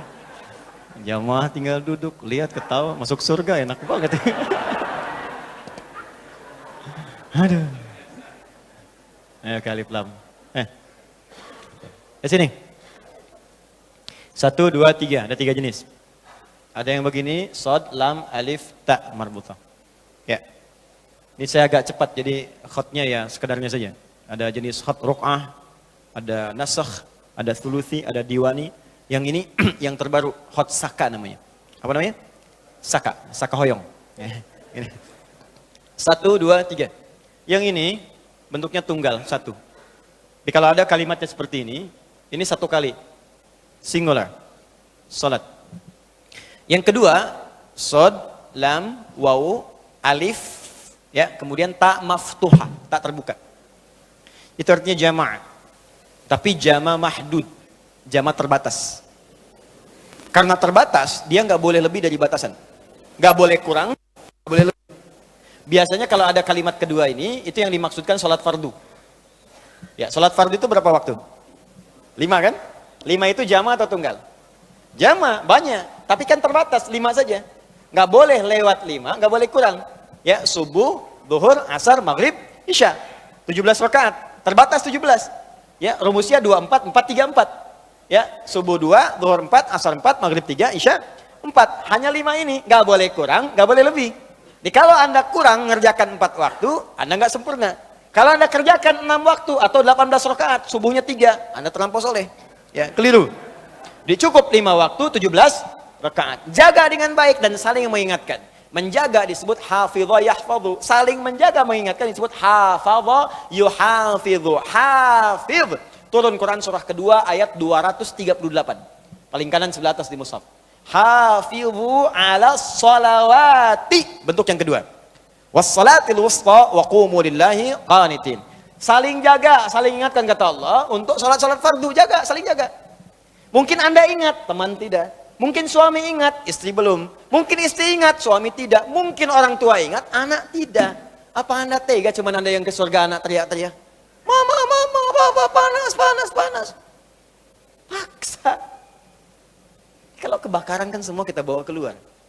Anak tidur kita bangunin. Bahkan bukan bangun biasa. Nak bangun nak, kebakaran. Enggak ada. Bangun, bangun, bangun. Tas seret kalaupun kita gendong. Saya mau katakan pada Anda, api neraka itu lebih panas. Saya barusan di jalan ke sini baca hadis-hadis Nabi. Itu kalau Anda orang masuk neraka jahanam. Satu kali Nabi sedang ngobrol dengan sahabat-sahabatnya. Terus ada bunyi besar. Pum! Meteor jatuh. Nabi ilustrasikan, tahu nggak kalian bunyi apa itu tadi? Allah Rasulullah alam, kata para sahabat. Kata Nabi, itu sejenis batu yang nanti dijatuhkan ke neraka, ya, jahanam, itu dijatuhkan dari 70 tahun yang lalu, baru nyampe sekarang ke dasarnya. Itu dijatuhkan 70 tahun yang lalu, diilustrasikan. Seperti meteor jatuh seperti itu. Nanti ada orang yang masuk neraka jahanam, dikerak nerakanya, itu cuma 2 golongan, orang munafik dengan orang kafir. Ya, munafik masuk neraka jahanam, kafir masuk. Itu ada di Quran surah keempat ayat 140, paling kiri sebelah bawah di mushaf. Ya, qad nazzala 'alaikum fil kitabi an idza sami'tum ayati la yukfaru biha wa yustahza'u biha fala taqudu ma'ahum hatta yakhudu fi haditsin ghairi innakum idzam mithluhum innallaha jami'ul munafiqina wal kafirina fi nari jahannam jami'an. Ditenggelamkan ke dalam kerak dasar nerakanya yang paling dalam, dilempari meteor dari atasnya. Jatuh itu meteor pertama yang dijatuhkan ke situ baru nyampe 70 tahun. Artinya apa? Saking dalamnya dari atas ke bawah itu jaraknya paling jauh. Neraka jahanam paling dasar, paling dasar. Ya. Yang paling atas saja, yang paling ringan neraka, itu di Quran surah 4 ayat 56. Neraka paling ringan. Tapi seringan-ringannya neraka juga. Ya. Innal ladzina kafaru bi ayatina sawfa nuslihim nara. Orang-orang yang ingkar, yang sulit diajak mendekat kepada kami, kata Allah, nanti akan saya tugaskan malaikat yang enggak ada senyuman, enggak bisa canda. Ya, ghilazun, syidadun. Ya, Quran surah 66 ayat 6. Ada malaikat ghilaz dan syidad, kasar, enggak ada senyumnya dikit. Nggak bisa canda, nggak bisa ngejek. Ke neraka yuk, nggak bisa. Tarik aja. Yang ditarik apa? Langsung ubun-ubunnya. Nusli itu tarik ubun-ubun, kami celupkan ke neraka. Makanya saya sering ilustrasikan seperti bikin teh celup. Teh celup kan masuk, angkat, masuk, angkat. Itu dicelupkan, angkat. Ada tugas malaikat cuma celup, angkat, celup, angkat, celup, angkat. Sekali dicelupkan, hancur semua tubuh plus kulit-kulitnya. Kullama nadijat juluduhum baddalnahum juludan ghairaha liyadzuqul adab. Angkat, sembuh lagi. Supaya terasa lagi sakitnya, bagaimana sakitnya. Masuk ke situ, seharinya aja sama dengan 1000 tahun. 1 detiknya masuk sama dengan 48 hari. Jadi kalau ada orang neraka paling ringan aja 48 hari. Apalagi yang paling bawah neraka jahanam. Makanya jaga. Tiba waktu sholat tuh aja anak kita. Paksa. Aja. Nanti supaya dia mengerti. Dengan cara kenalkan. Makanya kenalkan dari sejak kecil. Sebelum nalarnya matang. Supaya dia kenal masjid. Tahu orang sholat. Kenal sejadah. Bapak ibunya contohkan sholat. Kelihatan anaknya. Anak ikut sendiri. Kalau nggak anak kenalkan dari kecil. Nggak anda kenalkan. Nggak anda aja. Nanti dewasanya ngajak argumentasi. Debat nanti. Nah ayo sholat maghrib nah. Tadi kan baru asar mah. Kok sekarang maghrib lagi? Ayo nak sholat isya, yang tadi apa mah? Baru sholat 30 menit, sekarang udah sholat lagi. Tuh. Kalau ada anak demikian, jangan salahkan dulu anaknya, istighfar dulu orang tuanya. Mungkin ada tanggung jawab anda yang tidak diberikan pada saat dia kecil. Kembalikan ke sini, kalau pada bagian yang ketiga, itu artinya jam'un ghairu mahdud. Jama' tanpa batas.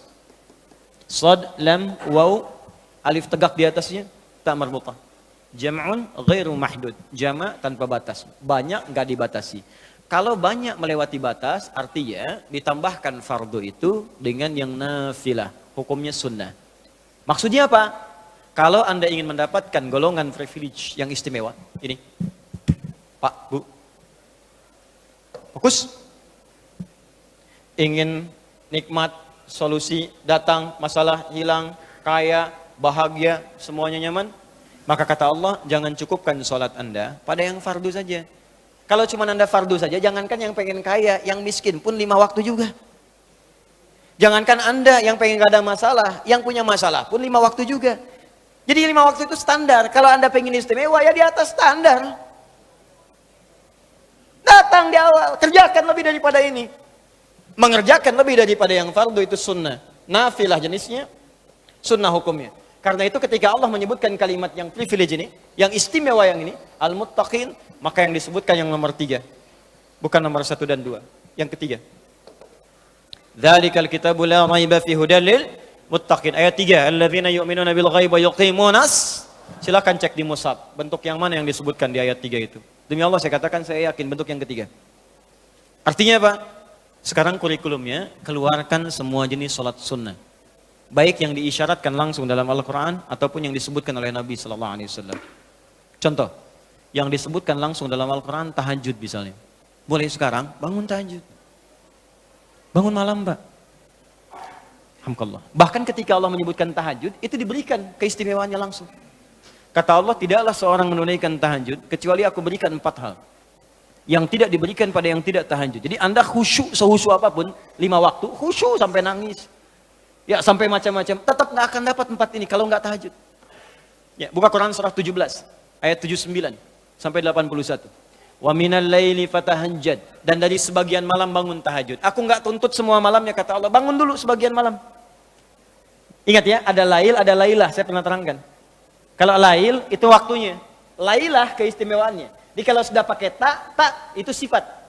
Kalau menunjuk waktu. Lailah sifat di malam itu yang istimewa, beda dengan malam lainnya. Makanya ketika Allah menyebutkan malam Al-Qadar itu pakai ta. Inna anzalnahu fi lailatul qadar. Pakai ta. Wa ma adraka ma lailatul qadar. Pakai ta. Kalau enggak pakai ta itu artinya malam, setiap malam terbuka. Ya, lail, jamaknya layali. Lailun, layali, lela, lili, lala itu malam. Ya, ibu Leli, ibu malam-malam. Ya, fokus.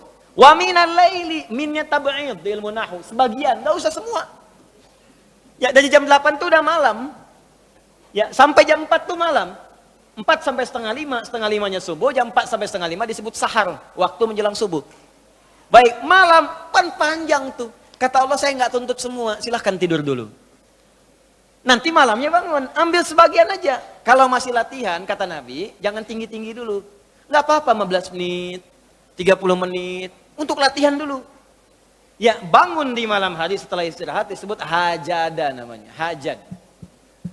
Ha, jimdal. Ha besar, jim dal. Hajada itu bangkit setelah beristirahat di malam hari. Jadi kalau mau tahajud tidur dulu. Tidur dulu, kalau nggak tidur bukan tahajud namanya. Qiyamul lail saja, qiyam, bangun saja, nama umum. Ya, qiyam. Tapi kalau Anda mau tahajud, istirahat dulu. Supaya apa? Supaya tahajudnya itu ditunaikan dengan sempurna. Fresh, fokus, ngantuknya hilang dulu. Bangun. Hajada. Kalau Allah minta misalnya usaha bangun. Usaha di ilmu sharaf tambahkan tak di depannya. Ini. Kalau usahanya mesti kerja keras. Karena tidak mudah untuk bangun. Mesti ada tantangan. Syiddah, keras, kejam. Maka tambahkan tasydid di huruf sebelum akhirnya. Huruf akhirnya dal, sebelum akhir jim. Maka tambahkan tasydid. Di fikih lughahnya. Kalau cuma pakai tajwid itu dua huruf yang disatukan. Jim berharakat dengan jim mati, satukan pakai tasydid. Tapi kalau Anda ngaji balaghah, maka ditemukan di fikih lughah, syiddah menunjuk pada sesuatu yang tidak mudah dilakukan. Seakan memberikan gambaran begini, hey, apa Anda kira mudah ingin mendapatkan jadi istimewa? Tidak, berjuang dulu kata Allah. Kalau gampang semua dapat. Berjuang, berusaha bangun malam. Tapi tidak mudah dikerjakan. Allah ingatkan, berusaha tapi tidak mudah untuk dikerjakan. Mungkin bangun pertama masih ngantuk karena nggak pernah bangun malam. Bangun masih begini dulu. Duduk begini. Bangunnya 2:30, duduk. Begitu bangun begini jam 5. Makanya siapkan dari awal, berusaha dulu, pasang alarm kalau di awal-awal. Kalau belum terbiasa, kalau sudah terbiasa, bangun sendiri Pak. Pasang alarm, saya dulu saking nggak punyanya. Itu di pesantren itu, ibu saya memaksimalkan, memberi, disamakan semua. Bahkan survei, ya, berapa yang paling banyak diberikan kepada santri itu. Ibu saya paling maksimal ngasih. Saya nggak bisa teruskan cerita, nanti kita berhenti talimnya. Ya. Kemudian saat sebagian orang beli alarm, saya waktu itu nggak punya untuk beli. Saya datangi guru saya. Salah satu guru tafsir. Pak, saya pengen tahajud. Tapi saya nggak bisa beli alarm, nggak punya uangnya, saya bilang. Nah, ini pesan guru saya. Alarm terbaik, alarm yang Allah berikan. Kau minta sama Allah. Maka saya berdoa. Ya Allah, saya pengen bangun jam 3 nanti tahajud. Betul Bu, Pak. Allahu Akbar. Alarm Allah itu luar biasa. Minta jam 3, di alarm jam 2. Bangun saya jam 2. Ya apa saja mimpinya, pokoknya bangun itu. Allah, begitu dia jam 2. Alhamdulillah. Tenang dulu, diam dulu kan. Siap-siap kan hadis Nabi begitu. Kalau bangun jangan langsung bereaksi. Duduk dulu sebentar. Itu di Abu Daud, nomor hadis 1367. Ya. Idastaiqadha min naumi fajalasa. Kalau Nabi bangun dari tidurnya duduk dulu. Famasaha biyadi min athari naumi, maka mengusap dengan tangan yang diduga paling bersih. Awas. Sebagian bekas ngantuknya. Hilangkan dulu. Setelah ngantuknya hilang baru doa. Jangan ngantuk berdoa yang enggak nyambung. Masih ngantuk. Wah, alhamdulilladzi ahyana. Badana amatana amat dia begini kan, enggak bangun-bangun. Ya. Nah, itu jadi hilang dulu ngantuknya. Baru setelah itu sadar, berdoa, baca 10-11 ayat terakhir surah Ali Imran, baru masuk untuk berwudu, baru siap-siap tahajud. Ya, kalau kita baru di awal pasang alarm, ya beli. Ya pakai handphone bisa sekarang. Handphone tuh coba sih jadikan jadi aset akhirat. Cuma jadi koneksi dunianya untuk apa? Jadikan aset akhirat. Pasang alarmnya, masukkan aplikasi Quran, update status hadis setiap hari, motivasi orang dengan kebaikan. Jadi pahala. Nah, ini yang dilihat di update berita bola lagi. Balik lagi ke tahajud, pasang alarm. Bangun jam berapa sholat? Jam 3, pasang jam 2. Bikin 3 kali alarm. Jam 2, 2:04, 2:30. Kalau bisa 3 kurang 15. Alarm pertama untuk mematikan alarm kedua. Alarm kedua matikan alarm ketiga. Saya tahu saya modusnya pasti begitu. Makanya berjuang. Nah, kalau Anda bisa kerjakan itu, apa yang Anda raih? Asa 1, ayyab'atsaka rabbuka maqaman mahmuda. Langsung. Kata Allah saya jamin pakai asa. Asa itu kalau kata Imam As-Suyuti dalam kitabnya Al-Itqan, itu beliau katakan ini huruf taraji. Jadi sesuatu yang kalau Anda kerjakan itu asa, itu mengandung kepastian yang tinggi. Maka kalau diterjemahkan kata Allah saya jamin, kalau Anda kerjakan tahajud dengan benar, aku akan angkat karirmu di tempat yang paling tinggi dan paling indah, terpuji. Jadi kalau Anda kerja, karir naik cepat. Nggak usah pakai nyogok, nggak usah pakai macam-macam. Allah angkat sendiri. Allah lembutkan hati orang-orang sekitarnya. Kalau kuliah, tingkat paling tinggi. Ya, 2. Wa qur rabbi adkhilni mudkhala sidqin. Aku akan bimbing setiap dia mengawali pekerjaannya. Dibimbing Allah. Makanya orang yang dibimbing Allah itu terasa mudah. Ya, maaf, begitu mau misalnya menghadapi sesuatu, datang bimbingan Allah, begini cara mengerjakannya. Hatinya tuh dituntun. 3, wa akhrijni mukhraja sidqin. Kalau punya masalah diberikan jalan keluar yang terbaik, yang benar. Macet, berikan jalan keluar. Ya, nggak perlu melakukan tindakan-tindakan yang kotor. Ada pekerjaan susah, diberi jalan keluar. Nggak perlu melakukan tindakan-tindakan kriminalitas. Kalau orang tahajud semua, nggak ada korupsi, Pak. Nggak ada sogok menyogok. Baik semua jalan. Yang paling indah, wa ja'alni min ladunka sultanan nasira. Ahli tahajud itu kata Allah, kalau dia diganggu, diisengi, dijaili dalam kehidupannya, aku langsung yang akan menolongnya. Baru tahajud. Maka sekarang tolong keluarkan ya. Malam tahajud, siang turunkan dari syuruk, duha. Syuruk itu awal duha. Duha dibagi 3. Awal duha, pertengahan duha, akhir duha. Kemudian misalnya rawatib, 4 rakaat sebelum zuhur. Kalau nggak sempat 2, hadis Ibnu Umar. Kemudian 2 rakaat setelahnya. Ya, kemudian 2 rakaat setelah maghrib, 2 rakaat setelah isya. 2 rakaat sebelum subuh. Tambah dengan mutlak 4 rakaat sebelum asar. Ya, 2 rakaat sebelum isya. Ma bainal adzanaini rakaatain. Ya, 2 rakaat di antara adzan dengan iqamat. Tambahkan semua. Demi Allah saya katakan, catat kalimat saya ini. Kalau Anda benar mengerjakan semua ini ikhlas karena Allah, maka akan terjadi perubahan dalam hidup kita. Yang pertama Allah berikan bukan dunia dulu, karena dunia itu kecil. Yang pertama Allah berikan halawatul iman, berupa kenikmatan iman, berwujud ketenangan dalam jiwa kita. Kalau Anda tidak percaya silakan, kerjakan ini, maka akan hadir ketenangan yang gak pernah kita rasakan sebelumnya. Kalau orang sudah tenang, Pak, itu kunci hidup tuh ketenangan. Masalah sebesar apapun tenang aja. Banjir, dia tenang aja. Jarang-jarang bisa berenang. Kamu ngapain lagi? Ya. Jelas ya? Ada satu, dah satu saja. Terakhir. Amalan kedua. Saya cepat, ini mungkin 5 menit saya selesaikan. Amalan kedua selain sholat adalah banyak berinteraksi dengan Al-Quran. Al-Quran. Kenapa? Karena sejak diturunkan, Al-Quran itu saat Allah turunkan, itu langsung bersanding dengan kalimat hudan. Hudan. Dan setelah saya gali dalam Al-Quran, memang ternyata semua kitab itu ketika diturunkan pada setiap nabi disebutkan hudan. Nabi Musa misal. Nabi Musa itu kitabnya apa? Taurat kan? Diturunkan Taurat. Nah, fungsi Taurat itu hudan. Buka Quran surat 17 Al-Isra ayat kedua. Wa ataina Musal kitaba. Kami turunkan kepada Musa kitab namanya Taurat. Tahu dari mana Taurat? Quran surah ketiga ayat ketiga. Nazzala 'alaikal kitaba bil haqqi musaddiqan lima bayna yadayhi wa anzalat Taurata wal Injil. Taurat kepada Musa, Injil kepada Isa alaihissalam. Wa ataina Musal kitaba. Kembali ke Quran surah 17 ayat kedua. Kami turunkan kepada Musa, kami berikan Alkitab Taurat. Apa fungsi Taurat? Wa ja'alnahu hudan. Kami jadikan di Taurat itu petunjuk-petunjuk kehidupan. Untuk siapa? Li Bani Israel. Karena tugas Nabi Musa untuk Nabi Israel, Bani Israel saja. Di Nabi Musa itu terbatas tugasnya. Bukan Rasul untuk semua. Bukan Rasul untuk sedunia. Rasul untuk kelompok Bani Israel. Bani Israel banyak Rasulnya. Nabi Isa, Bani Israel. Nabi Isa itu tugasnya di titik terbatas saja. Wilayah Palestina sedikit sebagiannya. Di situ aja. Makanya kalau nyampe ke Indonesia itu kelewatan gitu. Ya, nyampe sana aja di situ. Nabi Isa, Yesus, Mesias itu tugasnya di sana. Bahkan ada nanti di satu masa 2 nabi. Ya, beda komplek. Ya, jadi tugasnya itu dinasnya satu nabi komplek A, yang satu komplek B. Contoh paling gampang apa? Nabi Ibrahim dengan Nabi Lut. Lut itu keponakannya Nabi Ibrahim. Ya di satu masa, cuma dinasnya tempatnya beda. Tahu dari mana? Quran surah 51. Ya, ayat ke-24 sampai ayat 30. Itu dikisahkan ada malaikat ingin datang ke kompleknya Nabi Lut. Karena di komplek Nabi Lut itu, masyarakatnya itu udah kelewat batas, udah nantang azab. Mana azabnya Lut? Mana? Katanya mau diazab, sampai sekarang belum. Langsung dijawab Allah, dikirimkan malaikat. Cuman sebelum ke tempat Nabi Lut, mampir ke tempat Nabi Ibrahim.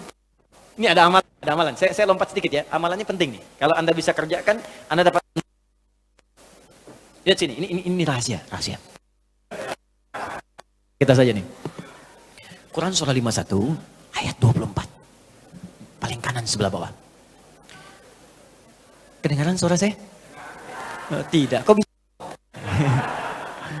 Enggak kedengaran tapi bisa jawab ya. Quran surah 51 ayat 24. Hal haditsu dhaifi Ibrahim al-mukramin? Pernahkah Anda dengar kisah tentang Nabi Ibrahim yang kedatangan tamu di pertengahan malam menjelang subuh? Dan dahsyatnya kata Allah, masih dimuliakan tamunya. Kedatangan tamu tengah malam, dini hari masih disambut. Idz dakhalu alaihi faqalu salama. Ketika tamu itu datang mengucapkan salam, Assalamualaikum. Waalaikum. Dijawab oleh Waalaikumsalam. Saya tanya pada Anda ya, kalau ada 2:30 tuh 2:30, tamu datang malam-malam. Ya. Assalamualaikum. Assalamualaikum. Dijawab enggak? Enggak. Jawab aja dulu. Karena hukum menjawab salam itu wajib. Mengucapkan sunnah. Quran surah keempat ayat 86. Wa idza huyyitum bitahiyyatin fahayyu biahsana minha. Kalau Anda diberikan penghormatan, salam, jawab aja dulu.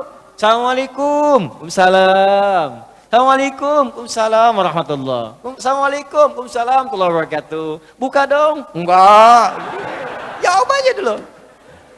Ini jawab qala salam. Waalaikumsalam. Ini kalimat Quran langsung, boleh disingkat kalau dituliskan, boleh singkatan assalamualaikum, disingkat salam. Dibaca assalamualaikum warahmatullah. Sama dengan bismillahirrahmanirrahim, singkatannya basmalah. Alhamdulillahirabbil alamin, hamdalah. Ya. Ini sudah jam 10 kurang seperempat. Sekira waktunya sudah cukup.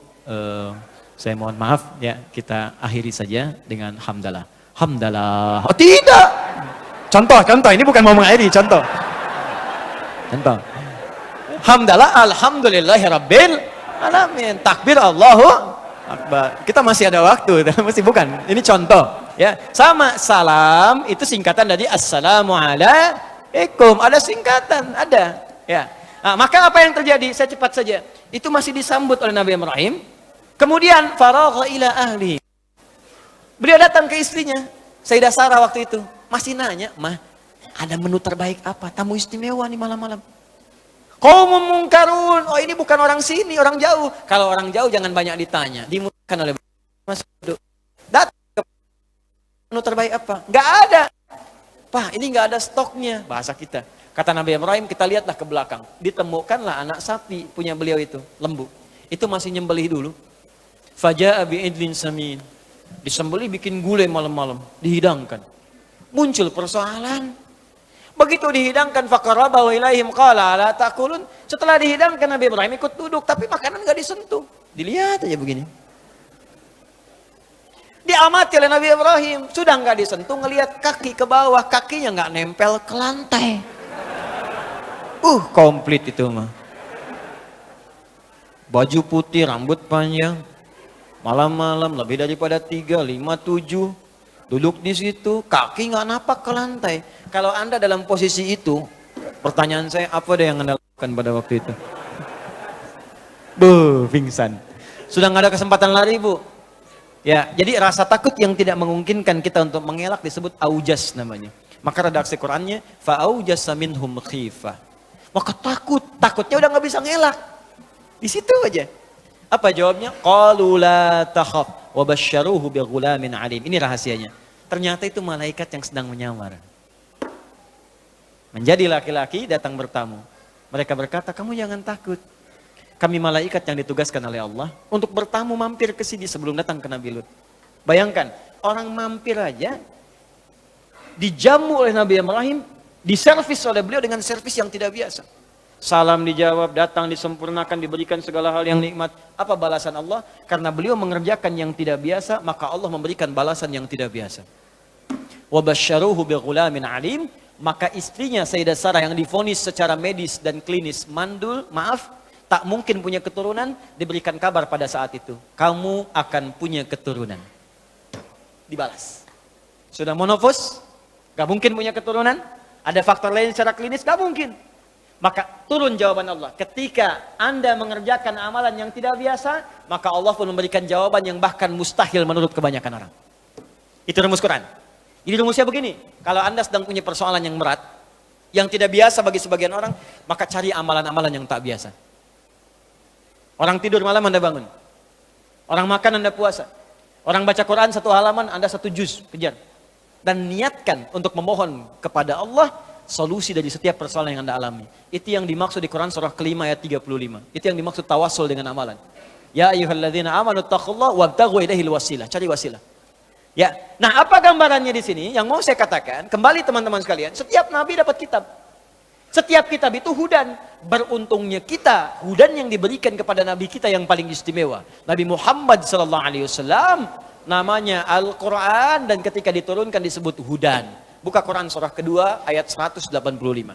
Karena nabinya istimewa, turunnya di waktu yang istimewa. Malamnya istimewa, langsung malam Al-Qadar. Waktunya istimewa hari Jumat, langsung Sayyidul Ayyam. Bulannya istimewa Ramadan, Sayyidul Syuhur. Diturunkan melalui malaikat Jibril, langsung naik status jadi Sayyidul Malaikah. Diturunkan pada Nabi Muhammad, langsung naik status jadi Sayyidul Anbiya wal Mursalin. Diturunkan di Mekah, Mekah Mubarakah. Diturunkan di Yathrib, berubah jadi Madinah Munawwarah. Saking dahsyatnya Quran, begitu turun, apa yang dahsyat di Quran sampai merubah semua jadi cahaya itu, kata Allah, perhatikan, syahrul Ramadan alladzi unzila fihi al-Quran hudan linnas. Aku turunkan Quran di bulan Ramadan yang istimewa. Ternyata kata Allah, semua isi Quran dari Al-Fatihah sampai An-Nas itulah hudan, petunjuk hidup kita ada di situ semua.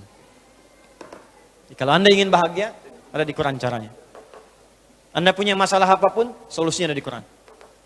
Anda ingin nikmat, ada di Quran. Cara ibadah, ada di Quran. Ternyata masalah hidup kita, solusinya semua di Quran. Ada semua, Pak. Makanya saya punya keyakinan, hakul yakin. Masalah itu nggak pernah tuntas, bukan karena kita kurang hebat. Karena Qurannya nggak pernah dibaca. Nggak dipelajari. Quran itu kan turun di jahiliyah, Pak, sebagai penutup. Bukan di Romawi yang sudah maju. Bukan di Persia yang sudah hebat. Jahiliyah yang paling tertinggal. Semua kriminal ada di situ. Pemabuk paling dahsyat di situ ada.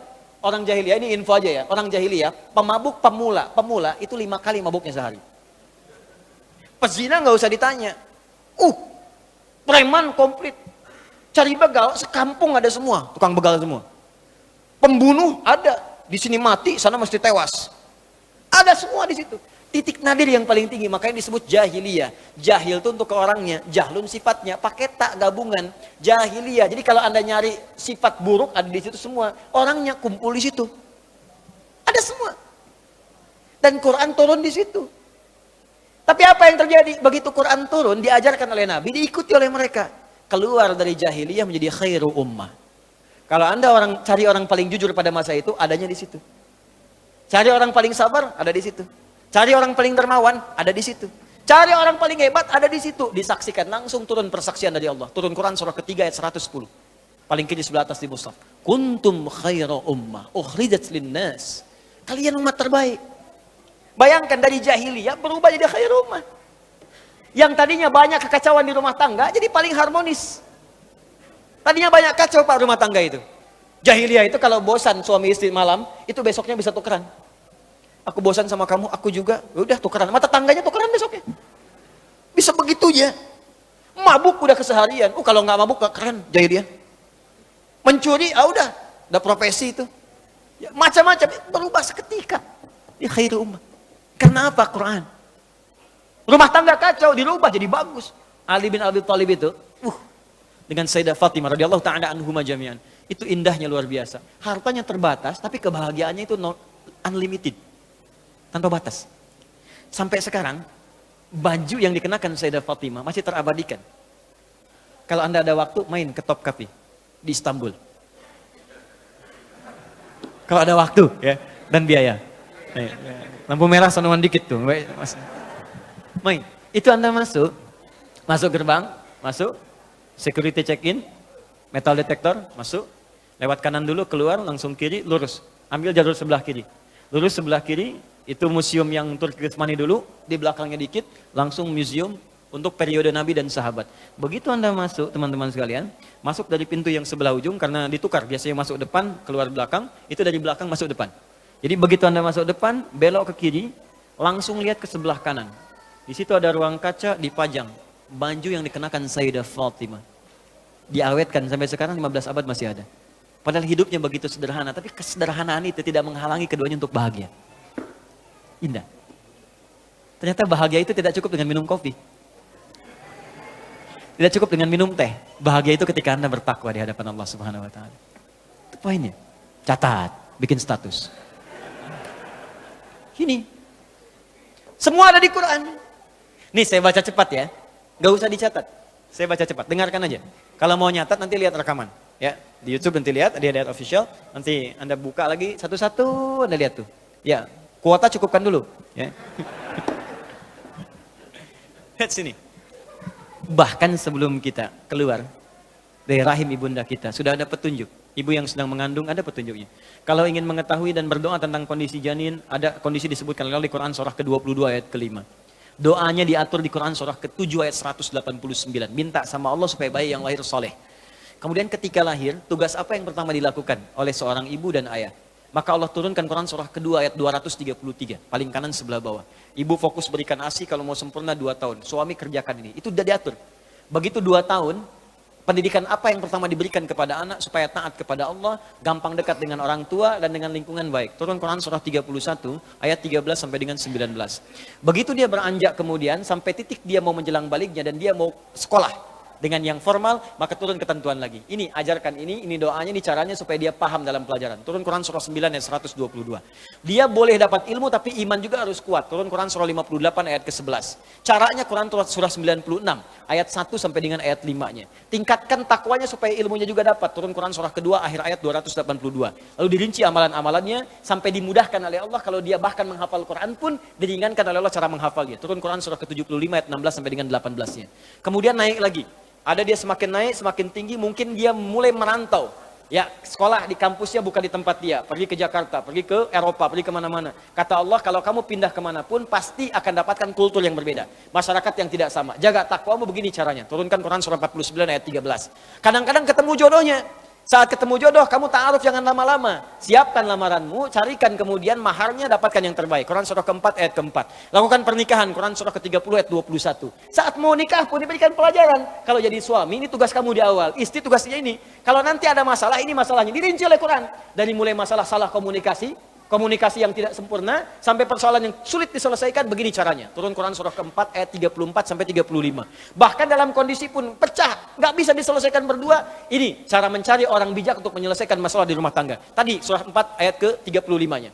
Sampai diterangkan, kamu kalau sudah menikah laki-laki tugasnya begini, cara mencari nafkahnya ini yang standar. Quran surah kedua ayat 168. Kalau pengen cepat baru bergerak, rezekinya cepat. Quran surah kedua ayat 172. Kalau lebih cepat lagi belum bergerak, rezeki datang. Quran surah 7 ayat 96. Tapi jangan kamu kira saat bekerja akan biasa-biasa, akan ada tantangan. Mungkin ada yang tidak suka dengan engkau, persaingan yang tidak sehat. Kadang-kadang engkau yang tender tapi hasilmu diambil oleh orang lain. Mungkin terjadi. Ujiannya pelajari. Dari mulai ujian ringan sampai berat. Quran surah kedua ayat 214. Solusinya di Quran surah ketiga ayat 142. Turunannya di Quran surah kedua ayat 155 sampai 157. Kemudian cara amalan menyelesaikannya Quran surah ke-7 ayat 79 sampai 81. Kalau sulit zikirnya dari Quran surah ke-21 ayat 87 sampai dengan 88. Ibu yang tinggal di rumah kadang merawat anak jangan dikira mudah. Mungkin dia bisa menangis atau berkata dan sebagainya. Turunannya di Quran surah ke-17 ayat 23 sampai dengan 27. Kadang-kadang ibu capek, lelah, sakit ringan-ringan, ada zikir Nabi Ibrahim. Quran surah 26 ayat ke-80. Kalau sakit ya kata dokter ini nggak bisa nih, nggak ada obatnya. Jangan percaya, pasti ada obatnya. Corona aja dalam sekian hari ada obatnya. Ya, aku turunkan kata Allah zikir Nabi Ayub yang kalau ada orang sakit nggak sembuh pun kata dokter, aku berikan kesembuhan yang sama seperti Ayub. Zikirnya di Quran surah 21 ayat 83 sampai 84. Sudah berumah tangga, belum ada tanda-tanda keturunan. Dokter mengatakan ini nggak bisa, nggak ada yang nggak bisa. Amalkan zikir Nabi Zakaria alaihissalam. Amalannya di Quran surah ketiga 38 sampai 39. Doanya Quran surah 19 ayat 2 sampai dengan ayat 15-nya. Kemudian Anda beranjak lagi sampai kehidupan nyaman, usia 40 tahun sudah sukses, orang tua masih ada. Kata Allah, jangan cukupkan kesuksesanmu untuk dirimu sendiri. Bawa orang tua dalam kesuksesanmu. Minimal kamu doakan dia. Turun bimbingan Quran surah ke-46 ayat 15. Sampai Anda sudah semakin sepuh, jangan dikira kemudian Anda akan sadar selamanya. Mungkin ada yang kembali seperti kebiasaan anak kecilnya. Turun Quran surah ke-22 ayat yang kelimanya. Sampai di ujung senja Anda, jangan bayangkan Anda hidup selamanya. Anda mungkin akan wafat. Karena itu kata Allah, pelajari cara wafat. Anda mau ke sini buka peta ke Masjid Nurul Hidayah, nyampe cepat. Anda mau meninggal, kok nggak dibuka petanya? Maka Allah turunkan peta kewafatan, peta sakaratul maut. Ya diturunkan caranya. Kalau ingin nikmat-nikmat, tenang, cara meninggalnya enak, buka Quran surah 89 ayat 27 sampai 30. Di situ ada cara husnul khatimah dengan panggilan ya ayat Tuhan nafsul mutmainnah. Kemudian kalau Anda tidak siap-siap dengan itu semua, maka resikonya tinggi. Bisa sambil dipukulin malaikat. Wah, pukul depannya, pukul belakangnya. Sampai masuk ke alam kuburnya, maaf, pelajari bagaimana persiapan ke alam kubur. Kalau ingin terang, nikmat, semua nikmat diberikan, saking gembiranya pengen mengatakan kepada keluarga tapi nggak bisa, ayo cepat sini, di sini enak. Kalau bisa cepat nyusul ke sini. Pelajari Quran surah ketiga ayat 169 sampai 172-nya. Tapi kalau Anda sembarangan dan tidak disiapkan, Allah turunkan kisah Firaun. Kalau kamu pengen seperti Firaun, aku tampakkan neraka pagi dan petang di alam kuburmu. Buka Quran surah Al-Mu'min, surah ke-40 ayat 45 sampai dengan 46-nya. Anda berkata tentang ya Allah bagaimana setelah alam kubur terjadi ada kiamat, diturunkan bimbingan tentang kiamat satu surah sekaligus. Surah ke-75 supaya kita siap-siap dengan keadaan itu walaupun kita mungkin wafat sebelum itu terjadi kalau benar-benar beriman kepada Allah. Kemudian ya Allah bagaimana di akhirat nanti hisab? Kamu enggak usah pikirkan hisab, nanti akan ringan. Yang kamu pikirkan surga mana yang kamu masuki. Aku turunkan 4 jenis surga. Siapkan kurikulumnya di dunia. Bapak Ibu mau ke surga yang mana? Ada surga kelas pertama bersama Nabi dan Rasul, orang-orang soleh, para syuhada, para siddiqin. Amalannya di Quran, surah keempat ayat 69. Anda ingin di taman surga, semua kenikmatan ada yang langsung berikan Allah tanpa perantara. Nikmatnya taman surga, punya rumah dekat tamannya langsung. Amalannya bagus, turunkan di Quran surah 51, ayat 15 sampai 23. Saya ingin surga yang luas ya Allah, boleh. Saya siapkan seluas langit dan bumi. Amalannya di Quran surah 3 ayat 133 sampai dengan 134. Ya Allah saya nggak mau milih-milih, yang penting ke surga. Yang penting ke surga ya Allah. Ya, ajarkan amalan yang biasa-biasa, yang penting masuk surga. Kata Allah nggak ada masalah. Aku turunkan amalannya, ada di Quran surah kedua ayat 25. Ya, awas hati-hati dengan neraka. Karena itu aku turunkan sifat-sifatnya, jangan kerjakan amalan ini bisa masuk neraka. Neraka yang paling ringan Quran surah keempat ayat 56. Ya, di situ ada pembangkangannya. Turunannya di Quran surah kedua ayat 6 sampai dengan 7-nya. Ya, gerakan-gerakannya banyak diturunkan. Di Quran surah ke misalnya 6, ya, teman-teman semukan, hati-hati Quran ke-16 ayat ke-25.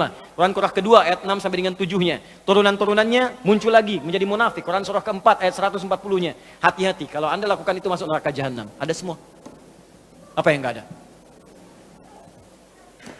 Ada semua. Kenapa Anda enggak turunkan sekarang? Ibu, kenapa ibu nggak turunkan? Bimbingan jadi ibu Qurani. Ayat-ayat tentang ibu aja. Tentang ibu aja turunkan. Bagaimana jadi istri? Apa tugas istri? Apa tugas ibu? Apa kendala seorang ibu? Demi Allah pasti kejadian, Bu. Pasti kejadian. Tuh, benar. Pasti kejadian. Quran tuh detail sekali. Dari mulai mengandung, menyusui, lahir, sampai anak bermasalah. Ada semua. Kenapa nggak Anda keluarkan? Anda berapa tahun jadi ayah? Kenapa nggak dikeluarkan bimbingan jadi ayah? Kenapa nggak dikeluarkan bimbingan nafkah? Ada semua. Jadi kalau kita susah, yang salah bukan Allah. Allah pun sudah jawab di akhir ayat Quran surah kedua, akhir ayat 185. Yuridullahu bikumul yusra, wala yuridu bikumul usra. Kata Allah, Allah menginginkan semuanya mudah, bukan susah. Jadi kalau Anda hidup susah, yang salah bukan Allah. Anda sendiri yang nggak baca petunjuknya. Jangan salahkan Allah. Kenapa saya begini ya Allah? Bukan saya, Cepi, kamu yang salah. Kenapa kamu nggak baca? Aku turunkan, aku paksa bahkan. Makanya wajib itu dipaksa. Bahkan diancam dengan dosa itu. Kalau kamu kerjakan dosa, sebetulnya yang penting bukan dosanya. Yang penting itu Allah menginginkan rahmatnya. Karena rahmat Allah melebihi iqabnya. Itu poinnya. Karena itu sekarang yuk mendekat kepada Quran. Baca dulu, karena membaca itu pengantar untuk paham. Setelah itu ngaji, tilawah. Ya, jangan tinggi-tinggi dulu Pak, jangan tinggi-tinggi. Yang kita kerjakan ya harian. Antum apa nih aktivitasnya? Apa bisnis? Keluarkan ayat bisnis. Buka hadisnya. Antum di birokrasi, keluarkan ayat birokrasi. Ada kok ayat pemerintahan. Diplomasi ada, makanya diplomat kita ulung semua. Ya, Amr bin As itu dari Afrika Utara, dari Mesir ke Syam. Diplomasi jalan itu, diplomasi ekspedisi itu. Itu muslim semua setelah itu, maju semua. Silahkan cek sekarang. Mesir, Libya, Tunisia, Maroko, Aljazair, sampai ke Syam. Ya, Jordania, Palestina, Syria, Libanon, muslim semua. Bukan karena muslimnya, maju juga pada saat itu. Ini informasi aja ya. Dulu zaman itu, Afrika Utara itu provinsi. Afrika Utara provinsi. Sampai ke masa gubernurnya Musa bin Nusir, jenderalnya Tariq bin Ziyad. Yaman provinsi. Gubernurnya Mu'adz bin Jabal. Provinsi, sekarang jadi negara. Dan makmur semua. Spanyol dulu, Andalusia, kiblatnya Eropa. Kita mendambakan itu.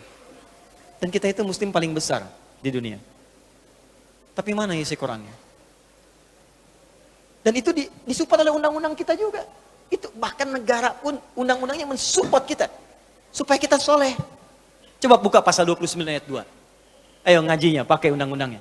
Negara menjamin kemerdekaan tiap-tiap penduduk untuk memeluk agamanya masing-masing dan beribadah menurut agama dan kepercayaannya itu. Dijamin oleh negara. Makanya kita ngaji ini kan ibadah, negara menjamin kita ngaji. Baca Quran dijamin, sholat dijamin. Makanya negara bikin depag. Depag itu kalau Anda lihat sejarahnya, Kemenag itu apresiasi negara kepada umat Islam, dibikinlah depag. Buka sejarahnya. Karena kita toleran, bukan cuma Islam saja, ada saudara-saudara kita sebangsa di sini. Ada yang Kristen, ada yang Hindu, yang Buddha, maka dibikin kemudian divisi di situ. Ya, dirjennya ini, ininya ini, ada bagian direktorat yang Muslim, direktorat yang Kristen, yang Hindu, yang Buddha, supaya kita bisa sebangsa setelah akhir berhubungan dengan baik, toleransi yang paling indah. Tapi keislaman kita dijamin, dan kita pun gak boleh ganggu saudara kita yang lain. Jadi jangan ganggu, kalau ada orang mau ibadah ke gereja, biarkan. Ya, di pura biarkan, hormati mereka. Lakum dinukum waliyadin, tapi menghormati itu juga tidak harus ikut-ikutan. Wah, ini orang lagi ibadah kok azan di gereja, yang nggak nyambung. Hormati, kita pun menghormati, dan disitulah hidup bertoleransi yang paling indah. Jadi itu Bapak Ibu sekalian, kalau ingin mendapatkan itu semua, maka mendekatlah kepada Allah dengan banyak menunaikan salat, kemudian banyak bertilawah Al-Quran. Ya, saya kira itu yang saya sampaikan. Terima kasih atas perhatiannya. Semoga Allah muliakan kita semua. Allahumma taqabbal minna innaka antas sami'ul alim wa tub 'alaina innaka antat tawwabur rahim. Nahmaduka ya rabbal alamin hamdan syakirin, hamdan na'imin, hamdan yuwafi ni'amahu yukafi mazidah. Ya rabbana lakal hamdu wa lakal syukru kama yanbaghi li jalali wajhikal karim wa li 'azimi sultanik. Allahumma salli wa sallim wa barik ala rasulikal karim nabiyyikal amin sayyidina Muhammadin wa ala alihi wa sahbihi ajma'in. Allahumma 'allimna ma yanfa'una, 'allimna ma jahilna, waffiqna bima ta'allamna, waffiqna lil 'amali ma ta'allamna bih. Ya Allah, ajarkan kami ilmu yang bermanfaat, berikan kami kekuatan untuk memahami apa yang kami pelajari, dan berikan kami bimbingan untuk mengamalkan apa yang telah kami pahami. Allahumma rabbana la tada' lana fi maqamina hadza dhanban illa ghafartah. Ya Allah, jika ada pendosa hadir di masjid ini, jangan biarkan ia pulang kecuali Engkau telah ampuni segala dosa-dosanya. Wala hamman illa farajtah, jika ada di antara kami yang tengah dirundung kegelisahan, jangan biarkan ia pulang kecuali Engkau telah tenangkan keadaan hatinya. Allahumma wala maridan illa syafaitah, jika ada di antara kami yang tengah Kau uji dengan penyakit, maka mohon ya Allah dengan kesembuhan amalannya angkat dan sembuhkan segala penyakitnya. Wala asiran illa yassartah, jika ada di antara kami yang tengah Kau uji dengan kesulitan, baik di rumah tangganya, pekerjaannya, hidup sosialnya, maka mohon ya Allah angkat dan hilangkan segala kesulitannya. Rabbana atina fid dunya hasanah wa fil akhirati hasanah wa qina adzabannar. Bi fadlika subhana rabbika rabbil izzati amma yasifun wa salamun alal mursalin wa akhiru da'wana subhanakallahumma wa bihamdika asyhadu an la ilaha illa anta astaghfiruka wa atubu ilaik. Walhamdulillahi rabbil alamin. Assalamu alaikum warahmatullahi wabarakatuh.